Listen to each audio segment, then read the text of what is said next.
ಶ್ರೀಗುರುಭ್ಯೋ ನಮಃ. ನಾರಾಯಣಾಯ ಪರಿಪೂರ್ಣಗುಣಾರ್ಣವಾಯ ವಿಶ್ವೋದಯಸ್ಥಿತಿಲಯೋನ್ನಿಯತಿಪ್ರದಾಯ ಜ್ಞಾನಪ್ರದಾಯ ವಿಬುಧಾಸುರಸೌಖ್ಯದುಃಖಸತ್ಕಾರಣಾಯ ವಿತತಾಯ ನಮೋ ನಮಸ್ತೆ. ನಾರಾಯಣಂ ಸುರಗುರುಂ ಜಗದೇಕನಾಥಂ ಭಕ್ತಪ್ರಿಯಂ ಸಕಲಲೋಕನಮಸ್ಕೃತಂಚ ತ್ರೈಗುಣ್ಯವರ್ಜಿತಮಜಂ ಬಹುಮಾದ್ಯಮೀಶಂ ವಂದೇ ಭವದ್ಭ್ಯಮರಾಸುರಸಿದ್ಧವರ್ಗ.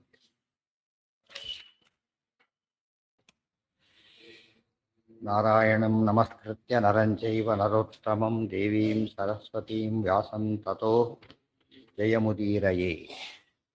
ಗರ್ಗಃ ಶೂರಸುತೋಕ್ತ್ಯಾ ವ್ರಜಮಾಯಾತ್ ಸಾತ್ವತಾಂ ಪುರೋಹಾಸ್ಸಃ ಚಕ್ರೇ ಕ್ಷತ್ರಿಯಯೋಗ್ಯಾನ್ ಸಂಸ್ಕಾರಾನ್ ಕೃಷ್ಣರೋಹಿಣೀ ಸೂನ್ವೋಃ. ಜ್ಯೇಷ್ಠಂ ವಿಹಾಯ ಸ ಕದಾಚಿದಚಿಂತ್ಯ ಶಕ್ತಿರ್ಗೋಗೋಪಗೋಗಣಯುತೋ ಯಮುನಾತಟೇಷು ರೇಮೇ ಭವಿಷ್ಯತನುವೀಕ್ಷೈ ಗೋಪದುಃಖಂ ತದ್ಬೋಧನಾಯ ನಿಜಮಗ್ರಜಮೇಷು ಸೋಧಾತ್. ಒಂದು ದಿವಸ ಕೃಷ್ಣ ಬಲರಾಮನನ್ನು ಬಿಟ್ಟು ತಾನೊಬ್ಬನೇನೆ ಯಮುನಾ ತೀರಕ್ಕೆ ಹೊರಡುತ್ತಾನೆ, ಗೋಪ ಗಣಗಳ ಸಮೇತವಾಗಿ. ಯಾತಕ್ಕೆ ಅಂದರೆ ಗೋಪರಿಗೆ ಬರತಕ್ಕಂಥ ಮುಂದಿನ ದುಃಖ, ಕಾಳಿಯ ಮಥನದ ಕಾಲಕ್ಕಾಗೋ ದುಃಖವನ್ನು ಮೊದಲು ಅರ್ಥ ಮಾಡ್ಕೊಳ್ಳೋದೇನು ದುಃಖ ಪಡ್ತಾರೆ, ತದ್ಬೋಧನಾಯ, ಆ ಗೋಪರಿಗೆ ಧೈರ್ಯವನ್ನು ಹೇಳೋದಕ್ಕೋಸ್ಕರವಾಗಿ. ಬೋಧನ ಅಂದರೆ ಕೃಷ್ಣರ ಸ್ವರೂಪ ಏನು ಅಂತ ಹೇಳಿ ಆತನಿಗೆ ಧೈರ್ಯ ಹೇಳೋದಕ್ಕೋಸ್ಕರ ಅವರು ಬಿಟ್ಟು ಹೊರಟ. ಇದು ವಿಶೇಷ ಅಂಶ ಏನು ಅಂದರೆ ಅವರಿಗೆ ಆ ಮುಂದೆ ನೋವಾಗುತ್ತೆ ಅಂತೇಳಿ ಮೊದಲೇ ವ್ಯವಸ್ಥೆ ಮಾಡಿದೆ ಪರಮಾತ್ಮ. ಗೊತ್ತಾಯ್ತಾ? ಮಕ್ಕಳಿಗೆ ಏನು ಮಾಡ್ತಾರೆ, 12 ವರ್ಷ ಆಗುತ್ತೆ, 12 ಕಡಿ ಗಿಡದಲ್ಲಿ ಏನು ಮಾಡ್ತಾರೆ, ಮೊದಲು ರೆಡಿ ಮಾಡಿಬಿಟ್ಟಿರ್ತಾರೆ. ಆಗ ಅವ್ರು ಮೊದಲು ಅವ್ರು ಕೇರ್ ಮಾಡೋದು, ಅಷ್ಟೊತ್ತಿಗೆ ಜ್ವರ ಬರ್ತಾರೆ. ಈ ತಂದೆ ತಾಯಿ ಕಾನ್ಸೆಪ್ಟ್ ಏನು ಅಂದರೆ ಅವ್ರ ಹೊತ್ತೇ ರೆಡಿ ಮಾಡೋದು. ದೇವರು ಏನು ಮಾಡಿದ್ದಾರೆ, ಈಗ ಅವ್ರ ದುಃಖ ಬರೋ ಸರಿಯಾಗಿ ಅದಕ್ಕೆ ರೆಮಿಡಿ. ಇದು ಧೈರ್ಯ ನಮಗಿದ್ದರೆ ನಮಗೆ ಯೋಚನೆ ಇರೋದಿಲ್ಲ. ಯಾತಕ್ಕೆ ಏರಿಯಾ ಸಂಕಟ ಬಂದರೂ ಕೂಡ ದೇವರು ಏನು ಮಾಡಿರ್ತಾನೆ, ಅಷ್ಟೊತ್ತಿಗೆ ಆಗಲೇ ಯೋಚನೆ ಮಾಡಿರ್ತಾನೆ. ಅದು ಮರೆತು ಬಿಟ್ಟು ದೇವರು ಬೈದು ಬಿಡ್ತಾರೆ, ದೇವ್ರು ಮಾಡೋ ದೇವ್ರ ಉಪಯೋಗ ಇಲ್ಲ ಅಂತೇಳಿ. ಅದು ದೋಷಕ್ಕೆ ಕಾರಣ ಆಗುತ್ತೆ. ಗೊತ್ತಾಯ್ತು? ಏನೊಂದು ವ್ಯವಸ್ಥೆ ಇರುತ್ತೆ, ನಿಶ್ಚಿಂತೆಯಾಗಿರ್ಬೇಕು. ಗೊತ್ತಾಯ್ತಾ? ಯಾಕೆ ದೇವರಿಗೂ ನಮಗಿಂತ ಕಾಳಜಿ ಇರೋದು ಯಾರಿಗೆ? ಮಕ್ಕಳಿಗೆ ಏನು ಗೊತ್ತಿಲ್ಲ, ಸುಮ್ಮನೆ ಊಟಕ್ಕೆ ಕೆಳದ್ರು ಬರೋದಿಲ್ಲ ಅವರು. ಗೊತ್ತಾಯ್ತಾ? ಕಿಡಿದು ಕೂಡಿಸ್ತಾರೆ, ಬಿಡೋದಿಲ್ಲ, ಒತ್ತಾಯ ಮಾಡಿ. ಇದು ಲೋಕದ ತಂದೆ ತಾಯಿಗಳ ಲಿಮಿಟೇಷನ್ ಭಾರಿ ಇದೆ. ಅಂತ ಲಿಮಿಟೇಷನ್ನಲ್ಲೇ ಏನು ಮಾಡ್ತಾರೋ ಅವರು ಒಂದು ವ್ಯವಸ್ಥೆ ಮಾಡ್ತಾರೆ. ಇದು ದೇವರಿಗೆ ಲಿಮಿಟೇಷನ್ ಇಲ್ಲ ಅಂದಮೇಲೆ ಏನರ್ಥ? ಅನನ್ಯಾಶ್ಚಿಂತಯಂತೋ ಮಾಂ ಯೇ ಜನಾ ಪರ್ಯುಪಾಸತೆ ತೇಷಾಂ ನಿತ್ಯಾಭಿಯುಕ್ತಾನಾಂ ಯೋಗಕ್ಷೇಮಂ ವಹಾಮ್ಯಹಂ. ಹೇಗೆ ಸಿದ್ಧ ಮಾಡಿದ ಆಚಾರ್ಯದೆಲ್ಲ ದುಃಖ ಬಂತು, ವೇದಾಂತ ಸಂತತ ಮಾರ್ಗ ಬಂತಲ್ಲ ಅದ್ವೈತದೊಳಗೆ, ಸರಿಯಾಗಿ ಬದ್ಧಾವತಾರೆ ಅಂತ, ಸರಿಯಾಗಿ ಅಷ್ಟೊತ್ತಿ ಬದ್ಧಾವತಾರೆ. ತಿಳಿತಾ? ಅಂದರೆ ನಮಗೆ ಗೊತ್ತಿರೋದಿಲ್ಲ. ಅದ್ರ ಎಲ್ಲ ದೊಡ್ಡವರು ರೆಡಿ ಮಾಡಿರ್ತಾರೆ. ಆದರೆ ನಾವು ಏನಿರ್ಬೇಕು, ಅದಕ್ಕೆ ನಾವು ಅವ್ರ ಬಗ್ಗೆ ಆಧಾರ ಗೌರವ ಹೊಂದ್ಬೇಕು, ಅದು ಮುಖ್ಯ. ಅದು ಅರ್ಥ ಮಾಡ್ಕೊಳ್ಳೋ ಏನು ಮಹಾ ಅಂತ ಹೇಳಿದ್ರೆ ಹೋಯ್ತಲ್ಲಿ. ಯಾಕೆ ಸ್ವಾತಂತ್ರ್ಯ ಚಿಂತನೆ ಮಾಡಿದಾಗ ಆಯ್ತಾಗ ಅವರು ಸ್ವಾತಂತ್ರ್ಯಕ್ಕೆ ಅವಮಾನ ಮಾಡಿದಾಗೂ ಆಯ್ತು. ಹಾಗೆ ಮಾಡಬಾರ್ದು. ತಂ ಬ್ರಹ್ಮಣೋ ವರಬಲ ದುರಗಂ ತ್ವಬಧ್ಯಂ ಸರ್ವೈರವಾರ್ಯ ವೀರ್ಯ ಮೃತೆ ಸುಪರ್ಣಾತ್ ವಿಜ್ಞಾಯ ತದ್ವಿಷ ವಿಸೂಷಿತ ವಾರಿಪಾನ ಸನ್ನಾನ್ ಪಶೂನಪಿ ವಯಸ್ಯ ಜನಾನ್ ಸ ಆವೀತ್. ತಂ ಬ್ರಹ್ಮಣಃ ವರಬಲಾತ್ ಉರಗಂತು ಅವಧ್ಯಂ ಸರ್ವೈಃ ಅವಾರ್ಯ ವಿಷವೀರ್ಯಂ ಮೃತೆ ಸುಪರ್ಣಾತ್ ವಿಜ್ಞಾಯ ತದ್ವಿಷ ವಿದೂಷಿತ ವಾರಿಪಾನ ಸನ್ನಾನ್ ಪಶೂನ್ ಅಪಿ ವಯಸ್ಯ ಜನಾನ್ ಸಹ ಆವೀತ್. ತಂ ಬ್ರಹ್ಮಣಃ ವರಬಲಾತ್ ಉರಗಂತು ಅವಧ್ಯಂ. ಅದೆಂಥ ಉರಗ, ಹಾವು ಕಾಳಿ. ಆದರೆ ಬ್ರಹ್ಮದೇವರ ವರ ಇತ್ತು ಅದಕ್ಕೆ. ಆದ್ದರಿಂದ ಬೇರೆ ಯಾರಿಗೂ ಕೂಡ ವಿಷವನ್ನು ಪರಿಹಾರ ಮಾಡೋ ಶಕ್ತಿ ಇರಲಿಲ್ಲ. ಈ ಕಲಿಗೂ ಯಾರ ವರ ಇದೆ? ಬ್ರಹ್ಮದೇವರ ವರ ಇದೆ. ಆ ಕಲಿಯು ಯಾವ ಬ್ರಹ್ಮದೇವರ ವರ ಇರತಕ್ಕಂಥವ್ರನ್ನ ಹರಿ ವಾಯು ಇಬ್ಬರು ಬಿಟ್ಟರೆ ಇನ್ಯಾರು ಕೂಡ ಏನು ಮಾಡೋಕ್ಕಾಗೋದಿಲ್ಲ. ಅದಕ್ಕೆ ಕಾಲಿಯನ ವಧೆ ಎಂಬುದು ಒಂದು ಸರ್ಪವನ್ನು ಗೆಲ್ಲೋದು ಕಷ್ಟ, ಭಯಾನಕ ಸರ್ಪ, ಈ ವರ ಇರೋ ಸರ್ಪ. ಆದ್ದರಿಂದ ಉಳಿದವರು ಯಾರಿಗೂ ಕೂಡ ಏನೂ ಮಾಡ್ಲಿಕ್ಕೆ ಬರ್ತಿರಲಿಲ್ಲ. ಕೃಷ್ಣ ಅದನ್ನು ಮಾಡ್ತಾನೆ. ಕೃಷ್ಣಾವತಾರದ ಅನೇಕ ಕಾರ್ಯಗಳಿದು ಒಂದು.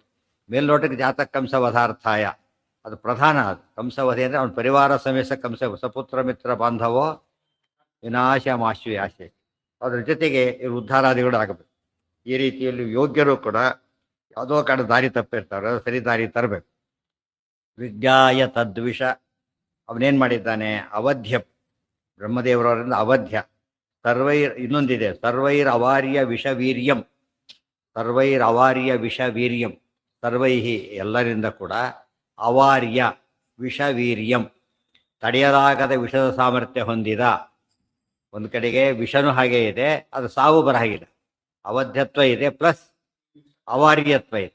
ಅದ್ರ ವಿಷವನ್ನು ಎದುರಿಸಿ ಬೇರೆ ಯಾವುದು ಕೆಲವು ವಿಷಯಗಳಿಗೆ ಏನಿದೆ ಆ್ಯಂಟಿಡೋಟ್ ಕೊಡ್ಬೋದು, ಗೊತ್ತಾಯ್ತಾ? ಅದು ಇದಕ್ಕಿಲ್ಲ. ಅವಾರ್ಯಂ ವಿಷವೀರ್ಯಂ ಅಂತ ಹೇಳಿದರೆ ಅದು ಕಚ್ಚಿದರೆ ಅದು ವಿಷದಿಂದ ಏನಾಗಬೇಕು ಜನ? ಸಾಯಲೇಬೇಕು ಅಂಥದ್ದು. ವಿಷವೀರ್ಯಂ ಋತೆ ಸುಪರ್ಣ, ವಿಷದ ಒಂದೇ ಎಕ್ಸೆಪ್ಟ್ ಸುಪರ್ಣ. ಗರುಡನಿಗೆ ಮಾತ್ರ ಏನಾಗೋದಿಲ್ಲ, ಯಾತಕ್ಕೆ? ಆವಾಗ ಆಪೋಸಿಟ್ ಆದ್ದರಿಂದ ಆಗೋದಿಲ್ಲ. ಗರುಡನಿಗೆ ಆಗೋದಿಲ್ಲ ಅಂತ ಅಂತ ಈಗ ಗರುಡ ಶೇಷ ರುದ್ರರು ಅವ್ರ ಮೇಲಿನವರಿಗೆ ಆಗೋದಿಲ್ಲ ಅಂತ ಅರ್ಥ. ಯಾವುದು ಬಾಧೆ. ಗರುಡನ ಯಾತಕ್ಕಿದ್ದಾರೆ? ವಿಷ ನಾಶಕ್ಕೆ ಇರೋದ್ರಿಂದಾಗಿನೇ ಅಮೃತ ತಂದವನು ಗರುಡ. ಅಮೃತ ಕುಡಿಯೋಕೆ ಹೋಗೋದಿಲ್ಲ ಅವನು ಗರುಡ. ಯಾಕೆ? ನನಗೆ ಅಗತ್ಯನೇ ಇಲ್ಲ ಅಂತ ಹೇಳ್ತಾರೆ ಗರುಡ. ಇನ್ನು ಗರುಡಗಿಂತ ಬೆಳೆದಿರೋದು ಯಾರು? ಇವರು. ಏನು ಆದರೆ ಗರುಡನಿಗೆ ಏನೂ ಆಗಲ್ಲ, ಅಷ್ಟೇ. ಏನು ಮಾಡಕ್ಕೆ ಬರಲ್ಲ, ತಳ್ಳಕ್ಕೆ ಬರಲ್ಲ. ಆಗಲೇ ಹಾಗೆ ಗರುಡನೇ ಮಾಡಬಹುದಾಗಿತ್ತಲ್ಲ ಅಂತ ಕೇಳಿದ್ರೆ ಇಲ್ಲ, ಗರುಡನಿಗೆ ಅಶಕ್ತಿ ಇದೆ ಅಷ್ಟೇ. ನಾನು ಮಾಡಬಲ್ಲೆ, ಮಾಡ್ಸೋಕ್ಕಾಗಲ್ಲ ಅಂತಾರಲ್ಲ ಹಾಗೆ. ಆ ದೃಷ್ಟಿಯಲ್ಲಿ ಬಹಳ ಇವತ್ತು ಹೇಳಿದ ಕಾಲ ಹಾಗೆ. ಏನೇ ಕೆಲಸ ನಾವು ಮಾಡ್ಬೋದು ಅಷ್ಟೇ ಹೊರತು ಮಾಡ್ಸಕ್ಕೆ ಹೋದ್ರೆ ಏನಾಗುತ್ತೆ ಅದಾಗ ಅವ್ರು ಮತ್ತೊಬ್ಬರುಗಳು ಹೋಗ್ತಾ ಇರುತ್ತೆ ಹಾಗೇನೆ. ಬರೀ ಯಾರು ಹೇಳಿದ್ರು ಗೊತ್ತು ಕೂಡ ಆಗೋದಿಲ್ಲ, ಕಮಿಟ್ಮೆಂಟ್ ಇರೋದಿಲ್ಲ. ಹೇಳಿದ್ಮೇಲೆ ಮಾಡಿಸೇ ಗ್ಯಾರಂಟಿ ಇಲ್ಲ. ನಾವು ಮಾತ್ರ ಏನು ಮಾಡ್ಬೋದು? ಪ್ರಾಮಾಣಿಕವಾಗಿದ್ದರೆ ನಮ್ಮ ಕೈಲಾದಷ್ಟು ನಾವು ಮಾಡ್ಬೋದು, ಅಷ್ಟು ಹೇಳ್ಬೋದೇ ಹೊರತು ಬೇರೆ ಇಲ್ಲ. ಗರುಡನಿಗೆ ಆ ಸಾಮರ್ಥ್ಯ ಇದೆ. ಇಲ್ಲ ಸಂಶಯ ಬರ್ತಿತ್ತಾಗ ಗರುಡನೆ ಮಾಡೋ ಕೆಲಸ ಕೃಷ್ಣ ಮಾಡಿದ ಏನು ದೊಡ್ಡ ವಿಷಯ ಅಂತ ಹೇಳಿಬಿಟ್ಟು. ಗರುಡನೆ ತಡ್ಕೊಳ್ಳೋ ಶಕ್ತಿ ಇದೆ ಹೊರತು ನಾಶ ಮಾಡೋ ಶಕ್ತಿ ಇರಲಿಲ್ಲ. ಆದ್ದರಿಂದಾಗಿನೇ ಯಾರು ಬರಬೇಕಾಯ್ತು ಈಗ? ಇವರಿಬ್ಬರೇ ಬರಬೇಕು, ಬೇರೆ ದಾರಿ ಇಲ್ಲ. ಸುಪರ್ಣ ಗರುಡ ಏನಿದೆ? ಹಾಂ ಹೌದು, ಅದಕ್ಕೆ ಅದಕ್ಕೆ ಹೇಳಿದ್ದು ಸುಪರ್ಣನಿಗೆ ಆಗದೆ ಹೋದ್ರು ಕೂಡ ಏನು ಎಲ್ಲಕ್ಕೂ ಅನ್ವಯ ಅದು. ಬ್ರಹ್ಮದೇವ್ರ ವಾರ ಇರೋದ್ರಿಂದಾಗಿನೇ ಅವಧ್ಯ ವಿಷ ಸುಪರ್ಣನ್ ಬಿಟ್ಟು. ಹೌದು, ಸುಪರ್ಣನ್ ಬಿಟ್ಟು ಅಂತ ಅರ್ಥ. ಯಾಕೆಂದ್ರೆ ಯಾರು ಇರ್ತಾರಲ್ಲ ಸಂಬಂಧಪಟ್ಟವ್ರನ್ನ ಬಿಟ್ಟು ನೋ ಎಂಟ್ರಿ. ಅಲ್ಲಿ ಗೇಟ್ ಕೀಪರ್ಗೆ ಅಪ್ಲೈ ಆಗಲ್ಲ ಅದು ನೋ ಎಂಟ್ರಿ ಎಂಬುದು. ಯಾರಿಗೆ ಅಪ್ಲೈ ಆಗುತ್ತೆ? ಬರೋರಿಗೆ ಅಷ್ಟೇ. ಆ ಥರ ಆ ದೃಷ್ಟಿಯಿಂದ ಬ್ರಹ್ಮದೇವರನ್ನು ಬಿಟ್ಟು ಬೇರೆಯವರಿಗೆ ಆಗೋದು. ಬಟ್ ಗರುಡನಿಗೆ ಕೂಡ ಬ್ರಹ್ಮದೇವರು ಪೂರ್ತಿ ತೊಗೊಬಾರ್ದು. ತೊಗೊಂಡು ಏನಾಗುತ್ತಾಗ ಗರುಡ ಸರ್ವಸಮರ್ಥ ಅಂತ ಆಗಿಬಿಡುತ್ತೆ. ಸೊ ತಡ್ಕೊಳ್ಳೋಷ್ಟ್ರ ಮತ್ತೆ ಮಾತ್ರ ಎಕ್ಸೆಪ್ಷನ್ ಅಷ್ಟೇ, ಇದಿಲ್ಲ. ಶಕ್ತಿ ಇಲ್ಲ ಅದಕ್ಕೆ ಬ್ರಹ್ಮದೇವರ ವರ ಇದೆ, ಅವಧ್ಯತ್ವ ಇದೆ. ಅದರಿಂದ ಸಾಧ್ಯ ಇಲ್ಲ. ಮತ್ತು ಬ್ರಹ್ಮದೇವರ ವರನೇ ಅವಧ್ಯತ್ವ ಎಕ್ಸೆಪ್ಷನ್ ತೊಗೊಂಡ್ಬಿಟ್ರೆ ಕೃಷ್ಣಾವತಾರನೇ ಸಿಟಿ ಇಲ್ಲ. ಗೊತ್ತಾಯ್ತು? ತಡ್ಕೊಳ್ಳೋ ಪೂರ್ತಿ ಅದಕ್ಕೆ ಅಷ್ಟೇ ಹೊರತು ಈ ವರ ಇದಕ್ಕೆ ಅಪ್ಲಿಕಬಲ್ ಅಲ್ಲ. ಕೊಲ್ಲೋದಕ್ಕೆ ಗೆಲ್ಲೋದಕ್ಕೆ ಸಾಮರ್ಥ್ಯ ಇಲ್ಲ, ತನ್ನ ಮಟ್ಟಿಗೆ ಉಳ್ಕೊಳ್ಳೋಕೆ ಸಾಮರ್ಥ್ಯ ಇದೆ. ಸುಪರ್ಣ ವಿಜ್ಞಾಯ ಅದಕ್ಕೇನು ಅಲ್ಲೇನಾಗಿತ್ತು ರಾಮಾವತಾರದಲ್ಲಿ? ನಾಗಾಸ್ತ್ರ ಬಿಟ್ಟ ಇಂದ್ರಜಿತ್ತು. ಅದೇನಿತ್ತಾಗ ಎಲ್ಲರೂ ಇದಾಗಿ ಬಿಟ್ಟಿದ್ದು ಯಾವುದದು? ನಾಗಾಸ್ತ್ರ ಅಷ್ಟೇ, ಶೇಷಾಸ್ತ್ರ. ಅದು ಗರುಡ ಶೇಷರ ಸಮಾನದು. ಅದು ಗರುಡ ಬಂದು ತೆಗೆದು ಹಾಕಿಬಿಟ್ಟದು. ಅದು ನೆಕ್ಸ್ಟ್ ಟೈಮ್ ಬ್ರಹ್ಮದೇವರನ್ನ ಅಪ್ಲೈ ಮಾಡಿದವರು. ಅವಾಗ ಮುಖ್ಯ ಇದು ಸಂಜೀವನ ತಂದ್ರಾಗ ತಿಳಿತಾ ಡಿಫ್ರೆನ್ಸ್ ಬಂತಾಗ ಗರುಡನಿಗೆ ತಡ್ಕೊಳ್ಳುತ್ತೆ ಹೊರತು ರೆಮಿಡಿ ಮಾಡ್ಲಿಕ್ಕೆ ಬರೋದಿಲ್ಲ. ಆ ಅರ್ಥದಲ್ಲಿ ಗರುಡನಿಗೆ ಒಂದು ಹಿರಿಮೆನೂ ಇದೆ, ಲಿಮಿಟೇಷನ್ನೂ ಇದೆ. ಇವರಿಗಿಲ್ಲ. ವಾಯುದೇವರಿಗೆ ಲಿಮಿಟೇಷನ್ ಜಾಸ್ತಿ ಆಯಿತು, ಇಲ್ಲ ದೇವರಿಗಂತೂ ಇಲ್ಲೇ ಇಲ್ಲ, ಸ್ವತಂತ್ರ. ಇದೆಲ್ಲ ಎಲ್ಲ ಸಮಯದಲ್ಲಿ ಏನು ನೋಡ್ಬೇಕು ನಾವಾಗ? ತಾರತಮ್ಯ ನೋಡ್ತಾ ಇರಬೇಕು. ಆ ತಾರತಮ್ಯದಲ್ಲೇ ನಡೆಯೋದು. ಯಾವುದೇ ಒಂದು ವಿಷಯ ಹೇಳಿದ ತಕ್ಷಣ ಯಾರು ಸಂಬಂಧಪಟ್ಟಿದ್ದು, ಯಾರು ಫೈನಲ್ ಅಥಾರಿಟಿ ಎಲ್ಲ ಯೋಚನೆ ಮಾಡ್ತಾನೆ. ಕೆಲಸ ಆಗಬೇಕಾದ್ರೆ ಯಾರು ಹೇಳಿದ್ರೆ ಕೆಲಸ ಆಗೇ ಆಗುತ್ತೆ. ಆ ರೀತಿ ಯೋಚನೆ ಮಾಡಿದ್ರೆ ಕೆಲಸ ಆಗುತ್ತೆ.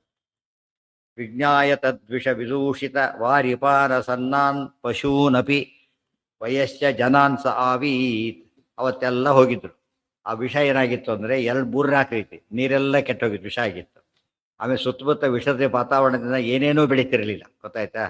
ಅದು ಹುಲ್ಲು ಗಿಲ್ಲು ಏನೂ ಇಲ್ಲ, ಆ ನೀರು ಕುಡಿಯೋ ಹಾಗಿಲ್ಲ. ಅವತ್ತೇನಾಯ್ತು? ಗೋಪುರೆಲ್ಲ ಹೋದರು, ಪ್ರಾರಬ್ಧ ಅಂತೀವಲ್ಲ ಹಾಗೆ. ಅವತ್ತು ಕುಡಿದ್ರು, ಎಲ್ಲ ಸತ್ತು ಬಿದ್ದು. ಗೋಗುಡು ಗೋಪಾಲಕರೆಲ್ಲ ಸತ್ತೋದು. ಇದು ಅವತ್ತು ನಡೆದಿದ್ದು ನೋಡಿ. ಸನ್ನಾನ ಸತ್ತಾಗತ್ತೆ, ಮೂರ್ಛಿತ ಅಂತನಾಗುತ್ತೆ. ವಯಸ್ಸ ಜನಾನ್ ಅಂದರೆ ಸಮವಯಸ್ಕರು, ಗೋಪಾಲಕರು. ಇದ್ರ ವಯಸ್ಸ ಜನ ಹಿಡಿದಕ್ಕೆ ಅನುಕೂಲ ಏನಾಯಿತು ಅಂದರೆ ಭಾಳ ಪ್ರಸಿದ್ಧವಾದ ಸಂಗತಿ. ಇವ್ರು ಯಾಕೆ ಗೊತ್ತಿಲ್ಲ? ಚಿಕ್ಕವರು ಇವರೆಲ್ಲ, ಅದಕ್ಕೆ ಗೊತ್ತಿಲ್ಲ. ಕೃಷ್ಣನ ವಯಸ್ಸಿನವರು. ಕೃಷ್ಣನ ವಯಸ್ಸಿನವರು ಏನರ್ಥ? 6-7 ವರ್ಷದಲ್ಲಿ ಇದ್ದಾರೆ ಅಷ್ಟೇ. ಆದ್ದರಿಂದ ಏನಿಲ್ಲ ಅವರಿಗೆ ಗೊತ್ತಿಲ್ಲ. ಗೊತ್ತಿದ್ರು ಮಕ್ಕಳಿಗೆ ಹೇಳಿದ್ರು, ಎಷ್ಟು ಹೇಳಿದ್ರು ಮತ್ತೆ ಹೋಗ್ತಾರೆ ಇರ್ತಾರೆ, ಬಿಡ್ತಾರೆ ಇರ್ತಾರೆ. ಯಾಕೆ? ಮರ್ತು ಬಿಡ್ತಾರೆ ಅದನ್ನು. ಆ ದೃಷ್ಟಿಯಿಂದ ವಯಸ್ಸ ಜನ, ದೊಡ್ಡವ್ರು ಯಾರು ಇಲ್ಲ ಅಲ್ಲಿ, ಬರೀ ಇವರಷ್ಟೇ ಇರೋದು. ದೊಡ್ಡವ್ರು ಯಾರು ಬರ್ತಿರ್ಲಿಲ್ಲ, ಚೆನ್ನಾಗಿ ಗೊತ್ತಿತ್ತು ಅವರಿಗೆ. ದೂರ ಇದ್ಬಿಟ್ಟಿದ್ರು ಆಗಲೇ. ಕರೆಂಟ್ ಶಾಕ್ ಹೊಡಿದ್ದು ದೊಡ್ಡವ್ರಿಗೆ ಗೊತ್ತು, ಚಿಕ್ಕ ಮಕ್ಕಳಿಗೆ ಗೊತ್ತು, ಆಟ ಆಡಕ್ಕೆ ಹೋಗ್ತಾರೆ ಅದರ ಜೊತೆಗೆ. ಆ ಥರ ಆಗಿತ್ತು. ವಯಸ್ಸ ಜನಾನ್ ಸ ಆವೀತ್ ತದೃಷ್ಟಿ ದಿವ್ಯ ಸುಧಯಾ ಸಹಸಾಭಿಪೃಷ್ಟಾ ಸರ್ವೇಪಿ ಜೀವಿತ ಬವಾಪುಃ ಅಥೋಚ್ಯ ಶಾಖಂ ಕೃಷ್ಣ ಕದಂಬಮಧಿರುಹ್ಯ ತತೋತಿ ತುಂಗಾತ್ ಆಸ್ಫೋಟ್ಯ ಗಾಢರಶನೋ ನ್ಯಪತದ್ವಿಷೋದೇ ತದ್ದೃಷ್ಟಿ ದಿವ್ಯಸುಧಯಾ ಸಹಸಾ ಅಭಿವೃಷ್ಟಾಃ ಸರ್ವೇ ಅಪಿ ಜೀವಿತಂ ಅವಾಪುಃ ಅಥ ಉಚ್ಚಶಾಖಂ ಕೃಷ್ಣಃ ಕದಂಬಂ ಅಧಿರುಹ್ಯ ತತಃ ಅತಿತುಂಗಾತ್ ಆಸ್ಫೋಟ್ಯ ಗಾಢರಶನಃ ನ್ಯಪತತ್ ವಿಷೋದೇ ತದ್ದೃಷ್ಟಿ ದಿವ್ಯಸುಧಯಾ ಆತನ ದೃಷ್ಟಿ ಎಂಬ ದಿವ್ಯಸುಧೆಯಿಂದ ಸಭಸಾಭಿರಿಷ್ಟಾಃ ಸರ್ವೇಪಿ ಜೀವಿತಮವಾಪುಃ. ಹೇಗಿದೆ ನೋಡಿ, ಕೃಷ್ಣ ನೋಡಿದವ್ರನ್ನೆಲ್ಲ ಒಂದ್ಸಲ ನೋಡಿದ ತಕ್ಷಣ ಏನಾಯ್ತು, ಎಲ್ಲ ಎದ್ಬಿಟ್ಟು ಹೋಗ್ಬಿಟ್ಟು ನೋಡಿದ ತಕ್ಷಣನೇ. ಇಲ್ಲಿ ಇನ್ನೊಂದು ಸರ್ತಿ ಇಂಥ ಪ್ರಸಂಗ ನಡೆದಿರುತ್ತೆ, ಜ್ಞಾಪಕ ಇದೆಯಾ? ಎಲ್ಲಿ? ಯುದ್ಧದಲ್ಲಿ. ಅದಕ್ಕಿಂತ ಹೆಚ್ಚು ಕ್ಲಿಯರ್ ಒಂದು ಜಾಗ ಯಾವ್ದು? ಇದೇ ಟೈಪ್ 100% ಸಿಮಿಲರ್. ಎಲ್ಲಿ ಆಗಿತ್ತು ಇಂಥದ್ದೇ. ಅದಾಯ್ತು, ಮಾಡಿದ್ದಾಯ್ತು. ಇನ್ನೊಂದಿದೆ ಇಂಪಾರ್ಟೆಂಟ್ ಇದೆ, ಅದು ಇದರಲ್ಲೇ ನಡೆದಿದ್ದು. ಇದಕ್ಕಿಂತ ಇದಷ್ಟು ಡೈರೆಕ್ಟ್ ಇದರಂತಾನೆ, ಅದು ಸ್ವಲ್ಪ ಹತ್ರ, ಇದು ತುಂಬ ಹತ್ರ. ಯಾವುದದು? ಮಂದರ ಪರ್ವತ ಎತ್ಕೊಂಡು ಬರ್ತಾರೆ, ಇವರೆಲ್ಲ ನೋಡ್ತಾರೆ. ಅವ್ರು ಸುಲಭ, ನಾವು ಹೊತ್ತು ಹೋದ್ರು, ತಪ್ಪಂತ ಮೇಲೆ ಬಿತ್ತು, ಎಲ್ಲ ಕೂಡ ಏನು ಕೈಕಾಲು ಬರೋದು, ಸತ್ತು ಹೋದ್ರು. ಕೃಷ್ಣ ನೋಡಿದ ಅಷ್ಟೇ, ನೋಡಿದ ತಕ್ಷಣ ಎಲ್ಲ ಎದ್ದು ಕೂತವ್ರು. ತೆಗೆದು 10ನೇ ಅಧ್ಯಾಯ ತೆಗೆದು ಅದೇ ವಾಕ್ಯ ಇದೆ ನೋಡಿ. ಸಿಮಿಲರ್ ಅಂದರೆ ಸಿಮಿಲರ್. ವ್ಯಾಸಾವತಾರ ಸ್ತೋತ್ರ ಮಾಡ್ಬೇಕಾದ್ರೆ ಬಂದಿದೆ, ಜ್ಞಾಪಕ ಇಟ್ಕೋಬೇಕಾದ್ರೆ. ಹಾಂ ನೋಡಿ, ಪುನಃ ಪರೀಕ್ಷದ್ವಿ ರಸೌ ಗಿರೇಶ್ವರೈ ಸಹಾಸುರೈರುನ್ನಮಿತಸ್ತದಂ ಸತಃ. 7ನೇ ಶ್ಲೋಕ 10ರಲ್ಲಿ. ವ್ಯಚೂಲಯತ್ತಾನಖಿಲಾನ್ ಪುನಶ್ಚ ತೇ ತ್ವದೀಕ್ಷಯ ಪೂರ್ವೋದೊತ್ತಿತಾ ಪ್ರಭೋ. ಎಲ್ಲವರು ನೋಡಿದ ತಕ್ಷಣ ಎಲ್ಲಿ ನಿಂತ್ಕೊಂಡ್ರು. ಇದು ಅರ್ಥ ಮಾಡ್ಕೊಂಡು ಸಿಮಿಲರ್ ಆಯ್ತು. ಅದಕ್ಕೆ ಆಚಾರ್ಯ ಏನು ಹೇಳ್ತಾರೆ ದ್ವಾದಶ ಸ್ತೋತ್ರದಲ್ಲಿ ಹೇಳಬೇಕಾದ್ರೆ, ನಿಖಿಲಾಘೌಘ ವಿನಾಶನ ಪರಸೌಖ್ಯಪ್ರದ ದೃಷ್ಟೇ ಕರುಣಾಪೂರ್ಣ ವರಪ್ರದ ಚರಿತಂ ಜ್ಞಾಪಯಮಿ.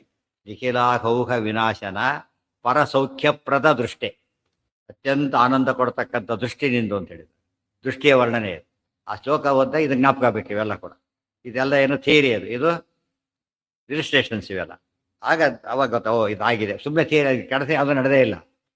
ಹೇಳ್ತಾರೆ ದಾಖಲೆಗಳೇ ಇಲ್ಲ, ಅದಕ್ಕೆ ದಾಖಲೆ ಇದೆ. ಎಲ್ಲ ಮಾಡಿದ್ದ ಕೃಷ್ಣ ಈ ರೀತಿ ಗ್ರಾಮ ರೂಪದಲ್ಲೂ ಮಾಡ್ದ, ಕೃಷ್ಣ ರೂಪದಲ್ಲೂ ಮಾಡ್ದ. ಅದರಿಂದ ವಿಶೇಷ ಏನೀಗ ಅಂತ ಪ್ರಶ್ನೆ ಬಂದರೆ, ಅವತಾರ ರೂಪದಲ್ಲೂ ಪರಮಾತ್ಮ ಹೇಗಿದ್ದಾನೆ ಅಷ್ಟೇ ಪೂರ್ಣನಾಗಿದ್ದಾನೆ. ಮೂಲ ರೂಪದಲ್ಲಿ ಹಾಗೆ ಅವತಾರ ರೂಪದಲ್ಲೂ ಹಾಗಿದ್ದ, ರಾಮರೂಪದಲ್ಲಿ ಹಾಗೆ ಕೃಷ್ಣ ರೂಪದಲ್ಲೂ ಹಾಗೇ ಇದ್ದಾನೆ. ರೂಪಗಳಿಗೆ ಭೇದ ಇಲ್ಲ, ಮತ್ತು ಮೂಲ ರೂಪಕ್ಕೆ ಇದಕ್ಕೂ ಭೇದ ಇಲ್ಲ.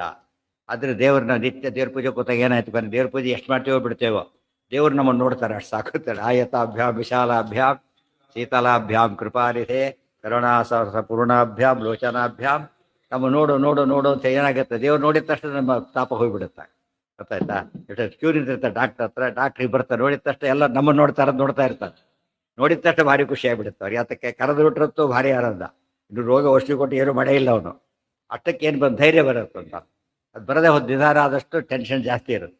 ದೇವ್ರು ಹೀಗಿದ್ದಾನೆ ಅದೆಲ್ಲ ನಾವು ಕಥೆಗಳನ್ನೆಲ್ಲ ತತ್ವದಿಂದ ಅಪ್ಲಿಕೇಶನ್ನು. ಆಗ ಭಕ್ತಿಯಿಂದ ಎಲ್ಲರೂ ಬರೀ ಕಥೆ ಕೇಳಿದ ಉಪಯೋಗ ಆಗೋದಿಲ್ಲ. ತದ್ದೃಷ್ಟಿ ದಿವ್ಯ ಸುಧಯ ಸಹಸಾಭಿವೃಷ್ಟಾ ಸರ್ವೇಪಿ ಜೀವಿತಂ ಅವಾಪುಃ ಅಸೋಚ್ಯ ಶಾಖಂ. ಎಲ್ಲರೂ ಜೀವನ ಹೊಂದಿ ಪೂರ್ತಿ ಬದುಕಿಬಿಟ್ರು. ಸರ್ವೇಪಿ ಒಂದು ಎಕ್ಸೆಪ್ಷನ್ನು ಇಲ್ಲ ಅದರಲ್ಲಿ. ಇದು ದೇವರ ವೈಶಿಷ್ಟ್ಯ. ಒಂದು ಕೂಡ ಕೈ ತಪ್ಪಾಗಿಲ್ಲ. ಜೀವಿತಂ, ಇದರಿಂದ ಅವರೆಲ್ಲ ಒಳ್ಳೆಯವರಾಗಿದ್ದರು, ಕೃಷ್ಣ ಭಕ್ತರಾಗಿದ್ದರು, ಎಲ್ಲ ಅಂಡರ್ಸ್ಟುಡ್. ಎಲ್ಲರಿಗೂ ಫಲ ಸಿಕ್ತು ಅಂದರೆ ಎಲ್ಲರೂ ಫಲಕ್ಕೆ ಅರ್ಹತೆ ಆಗಿತ್ತು, ಹೊಂದಿದ್ರು. ಅವಾಪು ಅಥಾ ಆ ಬಳೆ ಒಂದು ಕೆಲಸ ಮುಗೀತೀಗ. ಇನ್ನೊಂದು ಅಥ ಉಚ್ಚ ಶಾಖಂ ದೊಡ್ಡ ದೊಡ್ಡ ರೆಂಬೆಗಳು ಅದಕ್ಕೆ. ಅಂಥ ಒಂದು ಕದಂಬ ವೃಕ್ಷ ಐತೆ, ಕದಂಬ ವೃಕ್ಷ. ಆ ಕದಂಬ ವೃಕ್ಷವನ್ನು ಕೃಷ್ಣ ನೋಡಿ ಅದರ ಹತ್ರ ಹೋದ. ಅಧಿರುಹ್ಯ ಹತ್ತಿಬಿಟ್ಟು ಅದ್ರ ಹಾರಿದ ಅಲ್ಲಿಂದ. ತಥೋ ಅತಿ ತುಂಗ ಆದ್ರೇನು?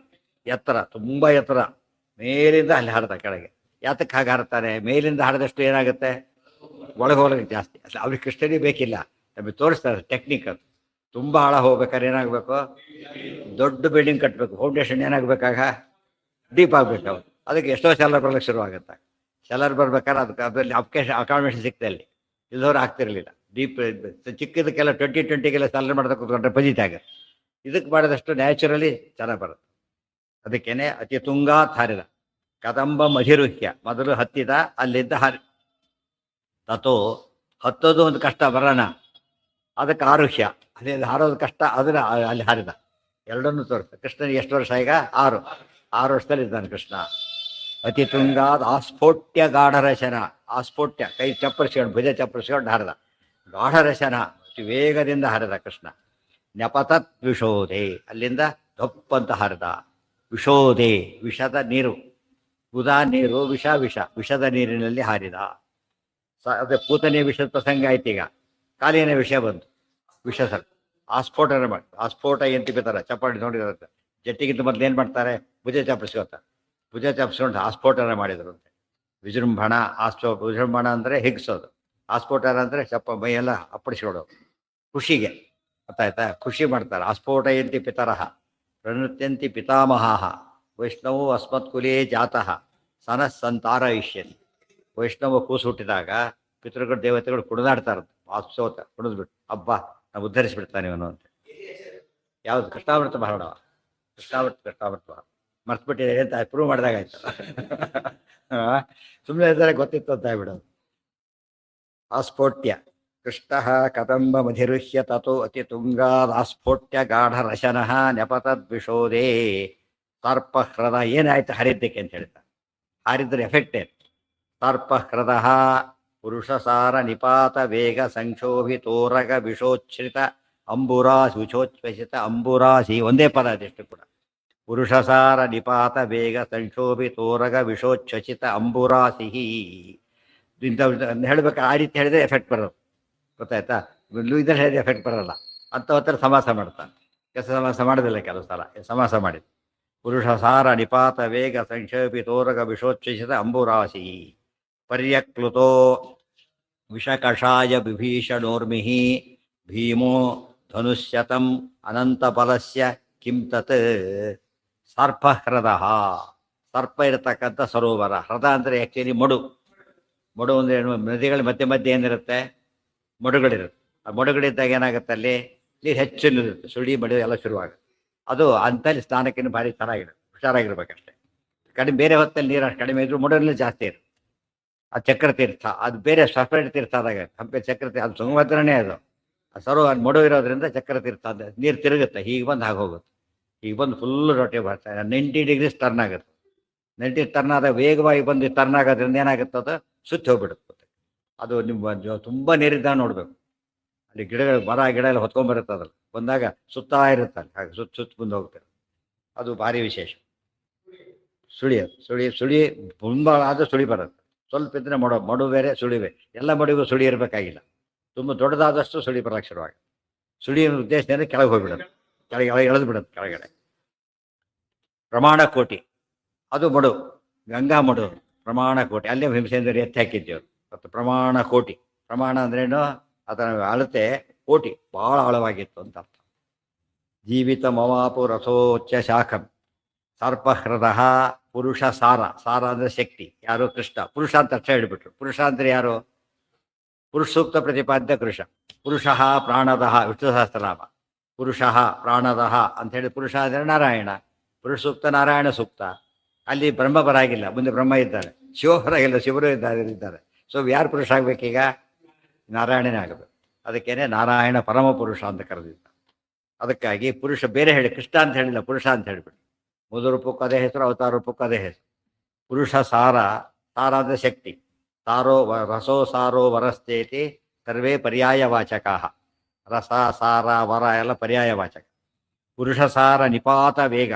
ಆ ಪುರುಷ ಶ್ರೇಷ್ಠ. ಆತ ನಿಪಾತ ಹಾರಿದ ವೇಗಕ್ಕೆ ಸಂಕ್ಷೋಭಿತ ಬಹಳ ಶೋಭೆಗೊಂಡಂತಹ ಉರಗ ವಿಷ ಉಚ್ಛ್ವಸಿತ.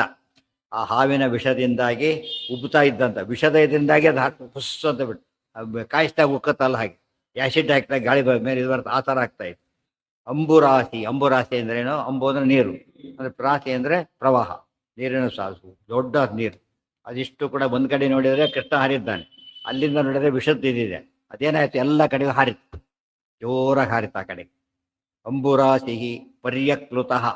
ಪರ್ಯಕ್ ಸುತ್ತ ಹಾರಿತು. ಹಾರಿದಾಗ ಒಂದು ಕಡೆ ಹಾರಲ್ಲ ಅದು. ಯಾಕೆ? ಕರೆಕ್ಟ್ ಎಲ್ಲ ಕಡೆ ಸಿಮ್ತು. ಪರ್ಯಕ್ಲುತಃ ವಿಷಕಷಾಯ ವಿಭೀಷಣೋರ್ಮಿಃ. ಅದು ಅಲೆಗಳೆಲ್ಲ ಬಂದು ಏನು ಎಂಜಾಯ್ ಮಾಡೋಂಗಿಲ್ಲ ಅದನ್ನು. ಯಾಕೆ? ವಿಷಕಷಾಯ ವಿಭೀಷಣ. ಆ್ಯಸಿಡ್ ಬಿದ್ದಾಗ ಆಗ್ತದೆ. ಬಿದ್ದ ತಕ್ಷಣ ಮೈಯೆಲ್ಲ ಉರಿತಾ ಇತ್ತು. ಅಂಥ ಒಂದು ಸತ್ತು ಹೋಗ್ತಾ ಇತ್ತು. ವಿಷಕಷಾಯ ವಿಭೀಷಣ ಊರ್ಮಿ ಭೀಮಃ ಭಯಾನಕವಾದದ್ದು. ಅದು ಧನುಷ್ಯತಂ, ಎಷ್ಟು ಪರ್ಯಕೃತಃ, ಎಷ್ಟು ದೂರ ಹಾರಿತು ಅಂದರೆ ಧನುಷ್ಯತಂ, 100 ಧನುಸ್ಸುಗಳಷ್ಟು ದೂರ ಹಾರಿತು. 100 ಧನುಸ್ಸುಗಳಷ್ಟು ದೂರ. ಅದು ಹೇಳಬೇಕಾದ್ರೆ ಪದ್ಧತಿ.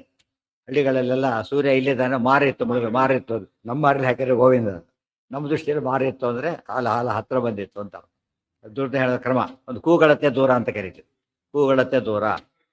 ಅದೇ ರೀತಿ ಒಂದು ಇದರಲ್ಲಿ ಗೋಗಳದ್ರೆ ಅದಕ್ಕೆ ಇನ್ನೊಂದು ಕರೆಯೋದು ಕ್ರೋಶ, ಅವೆಲ್ಲ ಲೆಕ್ಕ ಹಾಕೋದು. ಈ ಒಂದು ವಿಶೇಷವಾದ ಅಳತೆ ಪದ್ಧತಿ. ಧನುಷ್ಯತಂ, ಧನುಸ್ಸು ಅಂದರೆ ಧನುಸ್ಸು ಸಾಮಾನ್ಯವಾಗಿ ಯಾವ ರೀತಿ ಇರ್ತದೆ, ಅವ್ರ ಹೈಟಾಗಿ, ಅವ್ರ ಹೈಟಲ್ಲಿರೋಷ್ಟು ಅವಾಗ ಫುಲ್ ಹೊಡಿಬೇಕು, ಹೇಳಿದ್ರೆ ಫುಲ್ ಇದಾಗುತ್ತೆ. ಅಂಥ 100 ಧನುಸ್ಸು ಆಗಬೇಕು. 100 ಅಂದರೆ 100 ಇಲ್ಲ, ಶಬ್ದ ಬಹುತ್ವ ವಾಚಿ, ಅಷ್ಟು ದೂರಕ್ಕೆ ಹಾರುತ್ತದೆ. ದೂರಕ್ಕೆ ಹಾರಬೇಕಾದ್ರೆ ಏನು ಕಾರಣ, ಚಿಕ್ಕಲ್ಲಿ ಹಾಕ್ತೀರಿ, ಪಳಕ್ಕಂತ ಹೋಗ್ಬಿಡುತ್ತೆ, ಅಷ್ಟೇನು ಆಗೋದಿಲ್ಲ ಅಲ್ಲಿ. ಸೊ ಚಿಕ್ಕ ದೊಡ್ಡದಾಗ ಸ್ವಲ್ಪ ಜಾಸ್ತಿ ಆಗುತ್ತೆ. ಬಂಡೆ ಬಿದ್ದು ಬಿಟ್ರೆ ಎಲ್ಲ ಕಡೆಗೂ ಹಾರಿಬಿಡೋದು. ಆದಷ್ಟು ದೊಡ್ಡ ಕೃಷ್ಣ ಹೇಗಿದ್ದಾನೆ ಈಗ, ಹಾರಿದ್ದು 5 ವರ್ಷದ ಕೂಸು ಅಷ್ಟೇ, ಬಟ್ ಹಾರಿದ್ದು ಎಷ್ಟು ದೂರ ಅದು. ನಾವು ಸುಮ್ಮನೆ ಏನು ಹೇಳ್ಬೋದು, ಈಗ ಕೃಷ್ಣ ಹಾರಿದರೆ ಅಷ್ಟು ದೂರ ಹೋಯ್ತಾ, ವಯಸ್ಸು ನೋಡ್ಬೇಕೀಗ. ಆ ವಯಸ್ಸಿನ ಶಕ್ತಿ ಮಾತ್ರ ದೇವ್ರಿಗೆ ವಯಸ್ಸಿನ ಭೇದ ಇಲ್ಲ, ವಯಸ್ಸಿಗೆ ಎಷ್ಟು ಬೇಕು ಅಷ್ಟು ಮಾತ್ರ ಶಕ್ತಿ ತೋರಿಸಿದ್ದಕ್ಕೆ ಅಷ್ಟು ದೂರ ಹಾರಿತು. ಇದರಿಂದ ಹಾರ್ಲಿಕ್ಕೆ ಏನು ಕಾರಣ, ಕೃಷ್ಣನ ವೇಗ ಕಾರಣ ಗೊತ್ತಾಯ್ತು. ಬೇರೆ 5 ವರ್ಷದ ಕೂಸಾರೆ ಅಷ್ಟು ದೂರ ಹಾರಲ್ಲ, ಆ ಕೂಸ ಬಿಡಿಗೆ ಹೋಗುತ್ತೆ ಹೊರತು ಏನಾಗಲ್ಲ, ಅಷ್ಟು ದೂರ ಹಾರೋದು ಚಾನ್ಸಸ್ ಭಾಳ ಕಡಿಮೆ. ಆದರೆ ಕೃಷ್ಣನ ಶಕ್ತಿ ಹೇಗಿತ್ತು ಅಂದರೆ ಅಷ್ಟು ದೂರ ಹಾರಿಸಿದ. ಅದು ಪೂರ್ತಿ ಆದರೆ ಖಾಲಿ ಆಗ್ತಿತ್ತು, ಎಷ್ಟು ಬೇಕೋ ಅಷ್ಟು ತೋರಿಸಿದ ಅಷ್ಟೇ. ಯಾವುದನ್ನ ಅದು ತುಳಿತಾರೆ, ಗೋಮಂತಾರೆ, ತುಳಿದು ಬಿಟ್ಟು ಅದು ಕೆಳಗೆ ಹೋಗ್ಬಿಡುತ್ತೆ. ಹೇಗೆ ತುಳಿಯೋದು, ಇಬ್ಬರು ತುಳಿತಾರೆ, ಕೆಳಗೆ ಹೋಗುತ್ತೆ, ಮತ್ತೆ ಮೇಲೆ ಬರೋದು. ತುಳಿಯೋದ್ರಲ್ಲೂ ಆರ್ಟ್ ಅದು, ಒಂದು ಬುದ್ಧಿ ಬರುತ್ತೆ. ಅದು ಹೇಗೆ ತುಳಿತಾರೆ, ತುಂಬ ಒಳಗೋಗ್ಬಿಡ್ತಿತ್ತು ಹಾಗೇನೆ. ಅದು ಒಂದ್ಸರಿ ಹೋಗಿ ಮೇಲೆ ಕೇಳೋದು. ನಾವು ಕೆಂಡ ಹಿಡ್ಕೊಂಡು ನೀರಲ್ಲಿ ಅದ್ದಿ ಎತ್ತಿದ್ರೆ ಆಗೋವಾಗ, ಅದ್ದಿ ಎತ್ತಿಬಿಟ್ರೆ ಆಗೋವಾಗ, ಅದ್ದಿ ಎತ್ತಿದ ತಕ್ಷಣ ಏನಾಗುತ್ತೆ, ಅದು ಆರು ಮೇಲೆ ಬರುತ್ತೆ ಅಷ್ಟೆ. ಆ ಗೋಮಂತ ಬೆಂಕಿ ಹೆಚ್ಚಿದ್ದ ಜರಾಸಂಧ, ಅದು ಮುಡಿಸಿದ್ದಕ್ಕೆ ಏನಾಯಿತು, ಬೆಂಕಿ ಆರೇ ಮತ್ತೆ ವಾಪಸ್ ಬಂತು. ಹಾಗೆ ಅಂದರೆ ತುಳಿದ್ರೆ ವಾಪಸ್ ತರೋದು ಅಷ್ಟು ಸುಲಭ ಅಲ್ಲ. ಕೃಷ್ಣ ಎರಡೂ ಮಾಡ್ದ, ತುಳಿದ ವಾಪಸ್ಸು ತರಿಸಿದ, ಕೆಲವೊಂದು ತುಳಿದ ವಾಪಸ್ ಬರಬಾರದು. ಅದು ಹೇಗೆ ಬೇಕಾದ್ರೂ ಮಾಡೋದು, ಅದು ಆಲ್ರೌಂಡ್ ಗ್ರೇಟ್ನೆಸ್. ಒಂದೇ ರೀತಿ ಮಾಡಿದ್ರೆ ಏನಾಗುತ್ತೆ, ಅದು ಅಷ್ಟರ ಮಟ್ಟಿಗೆ ಸಾಮರ್ಥ್ಯ ಅಂತಾಗ. ಆಲ್ರೌಂಡ್ ಅಂದರೆ ಪರ್ಫೆಕ್ಟ್. ಧನುಷ್ಯತ ಹಾರಿತು ಅಂತ ಹೇಳಿ ನೋಟ್ ಕೊಡ್ತಾರೆ ರಬ್ಬ ಅಂತ ತಿಳ್ಕೊಂಡ್ಬಿಡಬೇಡಿ. ಅನಂತ ಬಲಸ್ಯ ಕಿಂ, ಅನಂತ ಬಲಸ್ಯ ಕಿಂ ತತ್, ಅನಂತ ಬಲ ಪರಮಾತ್ಮನಿಗೆ 100 ಧನುಸ್ಸು ಹಾರಿದ್ದೇನು ದೊಡ್ಡದು, ಉಳಿದ ಪಾಲಿಗೆ ಭಾರಿ ದೊಡ್ಡದು ಅದು. ಆದರೆ ದೇವ್ರ ಪಾಲಿಗೆ ಏನದು, it is nothing, it is nothing. ಬಲಸ್ಯ ಕಿಂ ತತ್ ಸರ್ಪಹೃದ. ಕೆಲವೆಲ್ಲ ಭಾಗವತ ಶ್ಲೋಕ ಹಾಗೆ ಸೇರಿಸ್ಬಿಟ್ಟಿದ್ದಾರೆ ಇದಲ್ಲ ಆಚಾರ್ಯ, ಮಧ್ಯೆ ಮಧ್ಯೆ ಮೂಲ ಶ್ಲೋಕ ಅಲ್ಲೇ ಇರುತ್ತೆ, ಹಾಗಾಗಿ ಸೇರಿಸಿ ಮುಂದುವರಿಸ್ಬಿಡ್ತಾರೆ. ಸರ್ಪಹೃದ ಹಾಕಿದೆ ಇವೆಲ್ಲ 10 ಇದರಲ್ಲಿ ದಶಮಸ್ಕಂದ 6ನೇ ಶ್ಲೋಕ 7ನೇ ಶ್ಲೋಕ 16ನೇ ಅಧ್ಯಾಯದಲ್ಲಿ ಅವಿಷ್ಟು ಹಾಗೆ ಇದೆ. ಎಲ್ಲಿದೆ ಊರ್ಮಿ ಅಲೆ ಹೇಗುವಂಥದ್ದು ಹಾರಿದ್ದಕ್ಕೆ ಅಲೆಯಾಗಿ ಹಾರ್ತಾ ಇದೆ. ಅದು ಬೇರೆ. ಅದು ಷಡೂರ್ಮಿ ಅಂದ್ರೆ ಏನು, ಸಂಸಾರ ಸಮುದ್ರ, ಅದರಲ್ಲಿ 6 ಊರ್ಮಿಗಳು, ಅವೆಲ್ಲ ಹುಟ್ಟು ಸಾವು, ಅವು ಊರ್ಮಿಗಳು ಗೊತ್ತಾಯ್ತು. ಹಸಿವು, ಬಾಯಾರಿಕೆ, ಹುಟ್ಟು ಸಾವು ಏನವೆಲ್ಲ ಕೂಡ ಊರ್ಮಿಗಳು, ಅಲೆಗಳು. ಒಂದಾದ್ಮೇಲೆ ಸಂಸಾರ ಅಕ್ಷಯ ಸಾಗರೆ ಪ್ರಕೃತಿದು ಅಗಾಧೆ ಸದಾ ದುಸ್ತಾರೆ, ಅಲ್ಲಿ ಬಂತಲ್ಲ ಅಂಥದ್ದು ಅಲೆ. ಅಲ್ಲಿ 6 ಅಲೆಗಳಂದ್ರೆ ಒಂದಾದ್ಮೇಲೆ ಬರ್ತಾನೆ ಇರುತ್ತೆ ನಮಗೆ. ಹುಟ್ಟು ಸಾವು ತಪ್ಪಿದ್ದಲ್ಲ, ಹಸಿವು ಬಾಯಿ ಎಷ್ಟೆಲ್ಲ ಹೊಟ್ಟೆ ತುಂಬ ಶುರು ಮಾಡ್ತಾನೆ. ಊಟ ಮುಗಿತಿರ್ಲಿಕ್ಕೇನೆ ತಾಂಬೂಲ ಶುರುವಾಯಿತು, ಆಮೇಲೆ ಮೇಲೆ ಲೈಟಾಗಿ ಒಂದು 2 ಹಣ್ಣು ತಿನ್ನಲಿಕ್ಕೆ ಶುರು ಮಾಡ್ತಾರೆ, ಮತ್ತೆ ಶುರು ಮಾಡ್ತೀವಿ ತಿರ್ಲಿಕ್ಕೆ. ಅಂದರೆ ಹೋಗೋದು ಬರೋದು ಅಚನಾಪಿ ಪಾಸಿ ಅಂದರೆ ಅದಕ್ಕೆ ಅಲೆಗಳು. ಅದರಿಂದನೇ ಹಾಗಾಗೋದು. ಭೀಮು ಯಾವುದಕ್ಕೆ ಹೇಳಿದ್ದಲ್ಲ, ಅವ್ರ ಹೈಟು, ಅವ್ರು ಸಾಮಾನ್ಯವಾಗಿ ಹೈಟು ಅಂದರೆ 6 ಅಡಿ ಎತ್ತರ ಇದ್ದರೆ 6 ಅಡಿ. ದ್ವಾಪರಯುಗದ ಕೆಲಸ, ದ್ವಾಪರಯುಗದ ಎಷ್ಟು ಅಡಿ ಇರ್ತಿದ್ರು ಅವರು, ಇದು 3.5 7 ಅಡಿ ಎತ್ತರ. 7 ಅಂದರೆ 7 ಮೊಳ, 7 ಮೊಳ ಎತ್ತರ. 1 ಮೊಳ ಅಂದರೆ 1.5 ಅಡಿ. ಎಷ್ಟಾಯ್ತು ಅಲ್ಲಿಗೆ 10.5 × 100 1000 ದೂರ. ಇದು ಬರೀ 100 1000 ಹೋಗ್ಬೇಕು. ಅದು ಮತ್ತೆ ಬಹುಸ್ವವಾಚಿ, ತುಂಬ ದೂರ ಹಾರಿತವು. ಧನುಷ್ಯತಮನಂತ ಬಲಸ್ಯ ಕಿಂ ತತ್ ತಂ ಯಾಮುನ ಹ್ರದ ವಿಲೋಲಕಮಪ್ಯನಾಗಃ ಕಾಲ್ಯೋ ನಿಜೈಃ ಸಹ ಸಮದರ್ಶಯತ್ ಸಹ ಸಮದಶತ್ ಸಹ ವಾಸುದೇವಂ ಭೋಗೈರ್ಬಬಂಧ ಚ ನಿಜೇಶ್ವರಮೇನ ಭಗ್ನ್ಯಃ ಸೇಹೇತಮೀಶ ಬತ ಭಕ್ತಿ ಮತೋಪರಾಧಂ ತಂ ಯಾಮುನ ಹ್ರದ ವಿಲೋಲಕಂ ಆಪ್ಯ ನಾಗಃ ಕಾಲ್ಯಃ ನಿಜೈಃ ಸಮದಶತ್ ಸಹ ವಾಸುದೇವಂ ಭೋಗೈಃ ಬಬಂಧ ಚ ಭೋಗೈಃ ಬಬಂಧ ಚ ನಿಜೇಶ್ವರಂ ಏನಂ ಅಜ್ಞಃ ಸೇಹೆ ತಂ ಈಶ ಉತ ಭಕ್ತಿಮತಃ ಅಪರಾಧಂ ತಂ ತಂ ಆ ಕೃಷ್ಣನನ್ನ ಭಾರಿ ಸಿಟ್ಟು ಬಂತ ನಾಗನಿಗೆ. ನಾಗಃ ತಂ ನಾಗ ಕೃಷ್ಣನನ್ನ ಯಾತಕ್ಕೆ ಸಿಟ್ಟು ಬಂತು? ಯಾಮುರಹ್ರದ ವಿಲೋಲಕಂ ಯಮುನಾ ನದಿಯ ಮಡುವನ್ನ ಕೃಷ್ಣ ಅಲ್ಲೋಲ ಕಲ್ಲೋಲ ಮಾಡಿಬಿಟ್ಟಿದ್ದಾನೆ. ಸಿಟ್ಟು ತನ್ನ ಹೋಮ್ ಪಿಚ್ ಅವನಿಗೆ, ನಮ್ಮ ಮನೆ ಗಲಾಟೆ ಮಾಡ್ತೇವೆ ಅಂತಾರಲ್ಲ ಆ ಥರ ತನ್ನ ಪಟ್ಟಿಗೆ ತನ್ನ ಮನೆ ಅಂತ ತಿಳ್ಕೊಂಡ್ಬಿಟ್ಟಿದ್ದು. ವಿಲೋಲ ಮಾಡಿಬಿಟ್ಟ ಕೃಷ್ಣ, ಅಲ್ಲೋಲ ಕಲ್ಲೋಲ ಮಾಡಿ ಹಾಕಿದ. ಆಯ್ತಾ ಆಪ್ಯನಾಗ ಬಂತು ಕಾಲ್ಯ ಕಾಲಿಯ ಬಂದು ಕೃಷ್ಣನನ್ನ ಬಂಧಿಸಿಬಿಟ್ಟ. ಕೃಷ್ಣನನ್ನ ತಾನೊಬ್ಬನೇ ಅಲ್ಲ ನಿಜೈ ಸಹ ನಿಜೈಹಿ ಸಮದಶತ್ ತಮ್ಮ ಪರಿವಾರ ಸಮೇತನೂ ಬಂದ. ತನ್ನ ಹೆಡೆಗಳಿಂದ ಕೃಷ್ಣನ ಕಚ್ಚಿದ. ಏನೂ ಆಗ್ತಾ ಇಲ್ಲ ಕೃಷ್ಣನಿಗೆ. ಕಚ್ತಾ ಸಿಟ್ಟು ಬಂತಲ್ಲ, ಮೊದಲು ಹಿಡಿಯೋದು ಕಚ್ಚೋದು ಎರಡು ಕೆಲಸ ಮಾಡೋದು. ಸಹ ವಾಸುದೇವಂ ಸಮದಶತ್ ಸಹ ನಿಜೈಹಿ ಸಹ ಅಂದ್ರೆ ಏನು? ತನ್ನ ಪರಿವಾರ ಸಮೇತ ಬಂದು ಅಟ್ಯಾಕ್ ಮಾಡಿದ್ರು. ಅದೊಂದು ಸೇನಾಧಿಪತಿ ಸೇನೆ ಇದ್ದ ಹಾಗೆ, ಅವನಿಗೊಂದು ಫಾಲೋಯರ್ಸು ಆ ಗುಂಪಲ್ಲಿ ಒಟ್ಟಿಗೆ ಬಂದು ಅಟ್ಯಾಕ್ ಮಾಡಿದ್ರು. ವಾಸುದೇವಂ ನೋಡಿ, ವಾಸುದೇವ ಪದ ಯಾಕೆ ಉಪಯೋಗಿಸ್ತಾರೆ? ಇದು ಬಂಧನ ಮಾಡ್ಲಿಕ್ಕೆ ಕೊಡ್ತು. ಕೃಷ್ಣ ಯಾರು? ವಾಸುದೇವ. ಇರುವೆ ಬೆಂಕಿನ ಅಟ್ಯಾಕ್ ಮಾಡ್ಲಿಕ್ಕೆ ಹೋದಾಗಾಯ್ತು. ಏನಾಗುತ್ತಾಗ ಪಟ್ಟ ಸುಟ್ಟು ಚಟ್ಟ ಶಬ್ದ ಬರುತ್ತೆ, ಸುತ್ತೋಗುತ್ತೆ. ಗೊತ್ತಾಯ್ತು? Exactly opposite. ಕತ್ತಲೆ ಬೆಳಕನ್ನು ಅಪಾಯಿಂಟ್ ಮಾಡ್ಲಿಕ್ಕೆ ಹೋದ್ರೆ ಹೋಗ್ತಿರ್ಲಿಕ್ಕೆ ಸತ್ತೋಗೋದು. ಆ ಥರ ಆಯ್ತು. ಅದಕ್ಕೆ ವಾಸುದೇವಂ ಪದ ಪ್ರತಿ ಸತ್ ಪದ ಉಪಯೋಗಿಸ್ಬೇಕಾದ್ರೂ ಕೂಡ ಎಷ್ಟು ಅಪ್ರೋಪ್ರಿಯೇಟ್ ವರ್ಡ್ ಆಗಿರುತ್ತೆ ಯೋಚನೆ ಮಾಡಬೇಕು. ಭೋಗೈರ್ ಬಬಂಧ ಚ ನಿಜೇಶ್ವರಂ ಸಿಟ್ಟು ಬಂತು ತನ್ನ ಹೆಡೆಗಳಿಂದ. ಭೋಗ ಅಂದ್ರೆ ಶರೀರ, ಹೆಡೆ ಮುಖ್ಯವಾಗಿ ಶರೀರ ಅಂತ ಅರ್ಥ. ಶರೀರದ ಬಿಗಿತು, ಹೆಬ್ಬಾವು ಬಿಗಿದಾಗೆ. ಬಬಂಧ ಭೋಗೈ ಅದಕ್ಕೆ ಹೇಳಿದ್ರಿಂದ ಹಾವು ಹೀಗಿದೆ, ಅಷ್ಟು ಹೆಡೆಗಳು ತಕ್ಕಂತೆ ಅಷ್ಟು ಶರೀರ ಹೀಗಿದೆ. 5 ಭೋಗ ಹೀಗೆ ಬಂದಿದೆ. 5 ಅಡಿಯ ಸರ್ಪ ಅದನ್ನ ಕಟ್ಟಿ ಸುಚ್ಚಿಬಿಟ್ಟ. ಬಬಂಧ ನಿಜೇಶ್ವರಂ ಏನಂ ಅಜ್ಞಃ ನಿಜೇಶ್ ತನ್ನ ಸ್ವಾಮಿ ಕೃಷ್ಣ ಆತ. ಅಜ್ಞಃ ಗೊತ್ತಿಲ್ಲ ಅವನಿಗೆ. ನಿಜೇಶ್ವರಂ ಏನಂ ಅಜ್ಞಃ ನಿಜ ಸ್ವಾಮಿಯಾದ ತನ್ನನ್ನ ಅವನು ಅರ್ಥ ಮಾಡಿಕೊಡದೇನೆ ಹಾಗೆ ಮಾಡಿದ. ಕೃಷ್ಣ ಏನು ಮಾಡಿದ? ತಮ್ಮ ಈಶಃ ಕೃಷ್ಣ ಏನು ಮಾಡ್ಬೋದಾಗಿತ್ತು?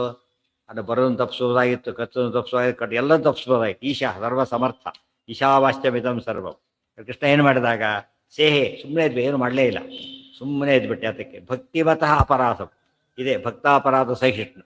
ಭಕ್ತಿಮತಃ ಅಪರಾಧಂ ಸೇಹೆ ಅದೇ ಪದ.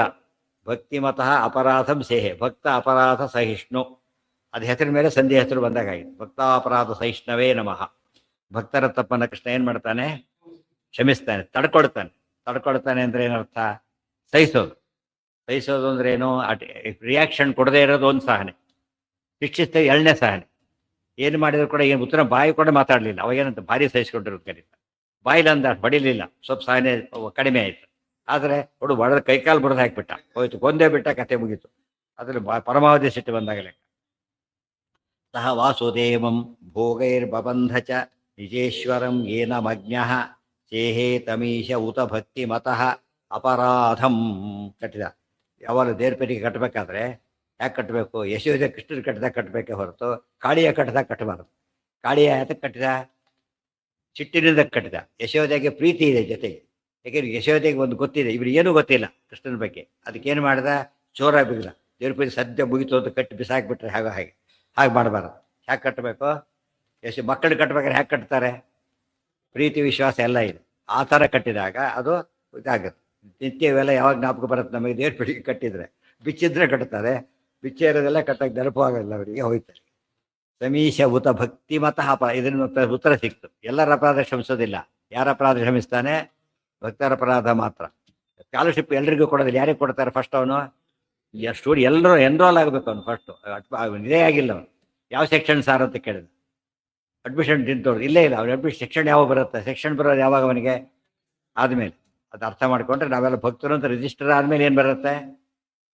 ಇದು ಯಾವುದು ಬರೋದಿಲ್ಲ. ಇವತ್ತು ಕೆಲಸದಲ್ಲಿ ಇದ್ದರೆ ಜನರಲ್ ಹಾಲಿಡೇನೋ, ಪಬ್ಲಿಕ್ ಹಾಲಿಡೇನೋ, ಸಂಡೇನೋ. ಇಲ್ಲಿ ನಿತ್ಯ ಸಂಡೇ. ನಿರುದ್ಯೋಗಿ ಏನದು? ಯಾವಾಗಲೂ ಆಫೆ. ಅವರಿಗೆ ಲೆಕ್ಕ ಇಲ್ಲ. ಭಕ್ತಿಮತೋ ಅಪರಾಧಂ ತತ್ ಉತ್ಪಾತಮಿಚ್ಛತು ಸತಾ ತದಾ ಅಖಿಲ ಗೋಪ ಸಂಘ. ಇದು ಸ್ವಾರಸ್ಯ ಇದೆ. ಪ್ರಶ್ನೆಗೆ ಉತ್ತರ ಕೊಡ್ತಾರೆ. ಏನಾಗಿತ್ತಲ್ಲಿ? ಕೃಷ್ಣ ನೀವು ಇಷ್ಟೆಲ್ಲ ಸುಮ್ಮನೆ ಕೇಳಿದಾಗ ಗೊತ್ತಾಗೋದಿಲ್ಲ. ಏನೂ ಬೆಳೆದಿದ್ದಿಲ್ಲ ಅಂತೀರಿ, ಹುಲ್ಲು ಕೂಡ ಬೆಳೆದಿಲ್ಲ ಅಂತೀರಿ. ವೃಕ್ಷ ಇಲ್ಲಿಂದ ಬಂತಾಗಿದ್ರೆ ಈ ಪ್ರಶ್ನೆ ತಕ್ಷಣ ಬಂದ್ಬಿಡುತ್ತೆ. ಶಾಸ್ತ್ರ ಅದಕ್ಕೆ ಶಾಸ್ತ್ರ ಅಂತ ಕರೆಯೋದು. ಕತೆ ಬರೆಯೋರೆಲ್ಲ ಉಡಾಯಿಸಿ ಸಿಟ್ಟಾಗಿ ಬೈದು ಬಿಡ್ತಾರೆ. ಶಾಸ್ತ್ರ ಗರುಡ ಹೋಗ್ಬೇಕಾದ್ರೆ ಅಮೃತ ಹನಿ ಬಿದ್ದಿತ್ತು. ಅದಕ್ಕೇನಾಯಿತು, ಅದು ರೆಮಿಡಿ ಅದು. ಅದಕ್ಕೇನಾಗಲಿಲ್ಲ ಗೊತ್ತಲ್ಲ, ಇವರು ಯಾವುದು ವ್ಯಾಕ್ಸಿನ್ ತೊಗೊಂಡವರಿಗೆ ಬರಲ್ಲ, ಆ ಥರ ಆಯ್ತು. ವ್ಯಾಕ್ಸಿನ್ ಕೆಲಸ ಮಾಡದೆ ಮಾಡಿತ್ತು. ಆದ್ದರಿಂದ ವೃಕ್ಷ ಸರಿಯಾಗಿತ್ತು. ಕದಂಬ ವೃಕ್ಷ ಸರಿ ಅರ್ಥ ಮಾಡ್ಕೋಬೇಕಿಲ್ಲ. ಅಂದರೆ ಆ ಸಮಯದಲ್ಲಿ ಅಮೃತ ಬಿದ್ದಿದ್ದರಿಂದ ಕದಂಬ ವೃಕ್ಷ ಏನಾಗಿದ್ದಿಲ್ಲ, ಏನಾಯ್ತು, ಆರಾಮಾಗಿತ್ತು, ದೊಡ್ಡದಾಗಿತ್ತು. ಎಲ್ಲ ನೋಡಿ ಎಷ್ಟಿತ್ತು, ರೆಂಬೆಗಳಿದೆಲ್ಲ ಇತ್ತು, ಏನು ಎಫೆಕ್ಟ್ ಇಲ್ಲ ಅದ್ರಿಗೆ. ಆ ಥರ ಇತ್ತು. ಅದಕ್ಕೆ ಅಲ್ಲಿ ಹಾಡ್ದ. ಈಗ ನಿಮಗೆ ಗೊತ್ತಾಗುತ್ತೆ. ಇನ್ನು ಸುಮ್ಮನೆ ಕೇಳಬಾರ್ದು, ಅಪ್ಲೈ ಮಾಡ್ಕೋಬೇಕು. ಈಗ ಅಮೃತ ಬಿದ್ದು ಇತ್ತು ಅಂದಮೇಲೆ ಈಗಲೂ ಇರಬೇಕಾಗಿದ್ರೆ ಅದು ಅಮೃತಕ್ಕೆ ಎಕ್ಸ್ಪೈರಿ ಡೇಟ್ ಇಲ್ಲಲ್ಲ. ಗೊತ್ತಾಯ್ತಾ? ಈಗ ದರ್ಭೆಗೆ ಅಮೃತ ಅಂದು ಅದು ಅಮೃತ ಟಚ್ ಆಗಿತ್ತು. ಈಗಲೂ ದರ್ಭೆ ಏನಾಗಿದೆ, ಈಗ ದರ್ಭೆ ಅಂದರೆ ಪವಿತ್ರ. ದರ್ಭೆ ಇಟ್ಸೆಲ್ಫ್ ಪವಿತ್ರ, ಅದು ವಿಷಾಹಾರಕ. ದರ್ಭೆಯಿಂದ ಯಾಕೆ ಪ್ರಶ್ನೆ ಮಾಡ್ತಾರೆ ಗೊತ್ತಾ? ಅದು ಅಮೃತ ಟಚ್ ಆಗಿರ್ತದೆ, ಅದಕ್ಕೆ ಅಮೃತ ವರ್ಷಣ.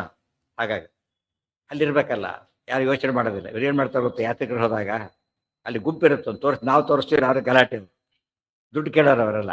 ಇವ್ರು ಹೋಗ್ತಾ ಯಾವುದೋ ತೋರಿಸ್ಬಿಡ್ತಾರೆ, ಅವನು ಕೈ ಬಂದ್ಬಿಡ್ತಾರೆ. ಒಂದು ಟೆಸ್ಟ್ ಇದೆ. ಏನು ಟೆಸ್ಟ್ ಅದು?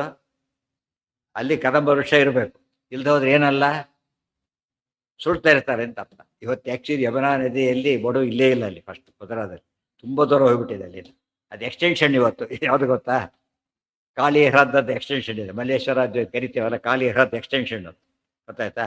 ಅಲ್ಲಿ ನದಿ ಇಲ್ಲೇ ಇಲ್ಲ, ಈಗ ಸಿಟಿ ಅದು ದೊಡ್ಡ ಬೆಳೆದು ಬಿಟ್ಟಿದೆ, ನೂರಾರು ಬಿಲ್ಡಿಂಗ್ಗಳಿದೆ ಅಲ್ಲಿ. ಮುಂದೆ ಭಾರಿ ದೂರ ಯಮುನಾ ನದಿ ಇರೋದು. ಎಷ್ಟು ವರ್ಷದ ಕಥೆ ಇದು? 5 ವರ್ಷದ ಕಥೆ ಇದೆ.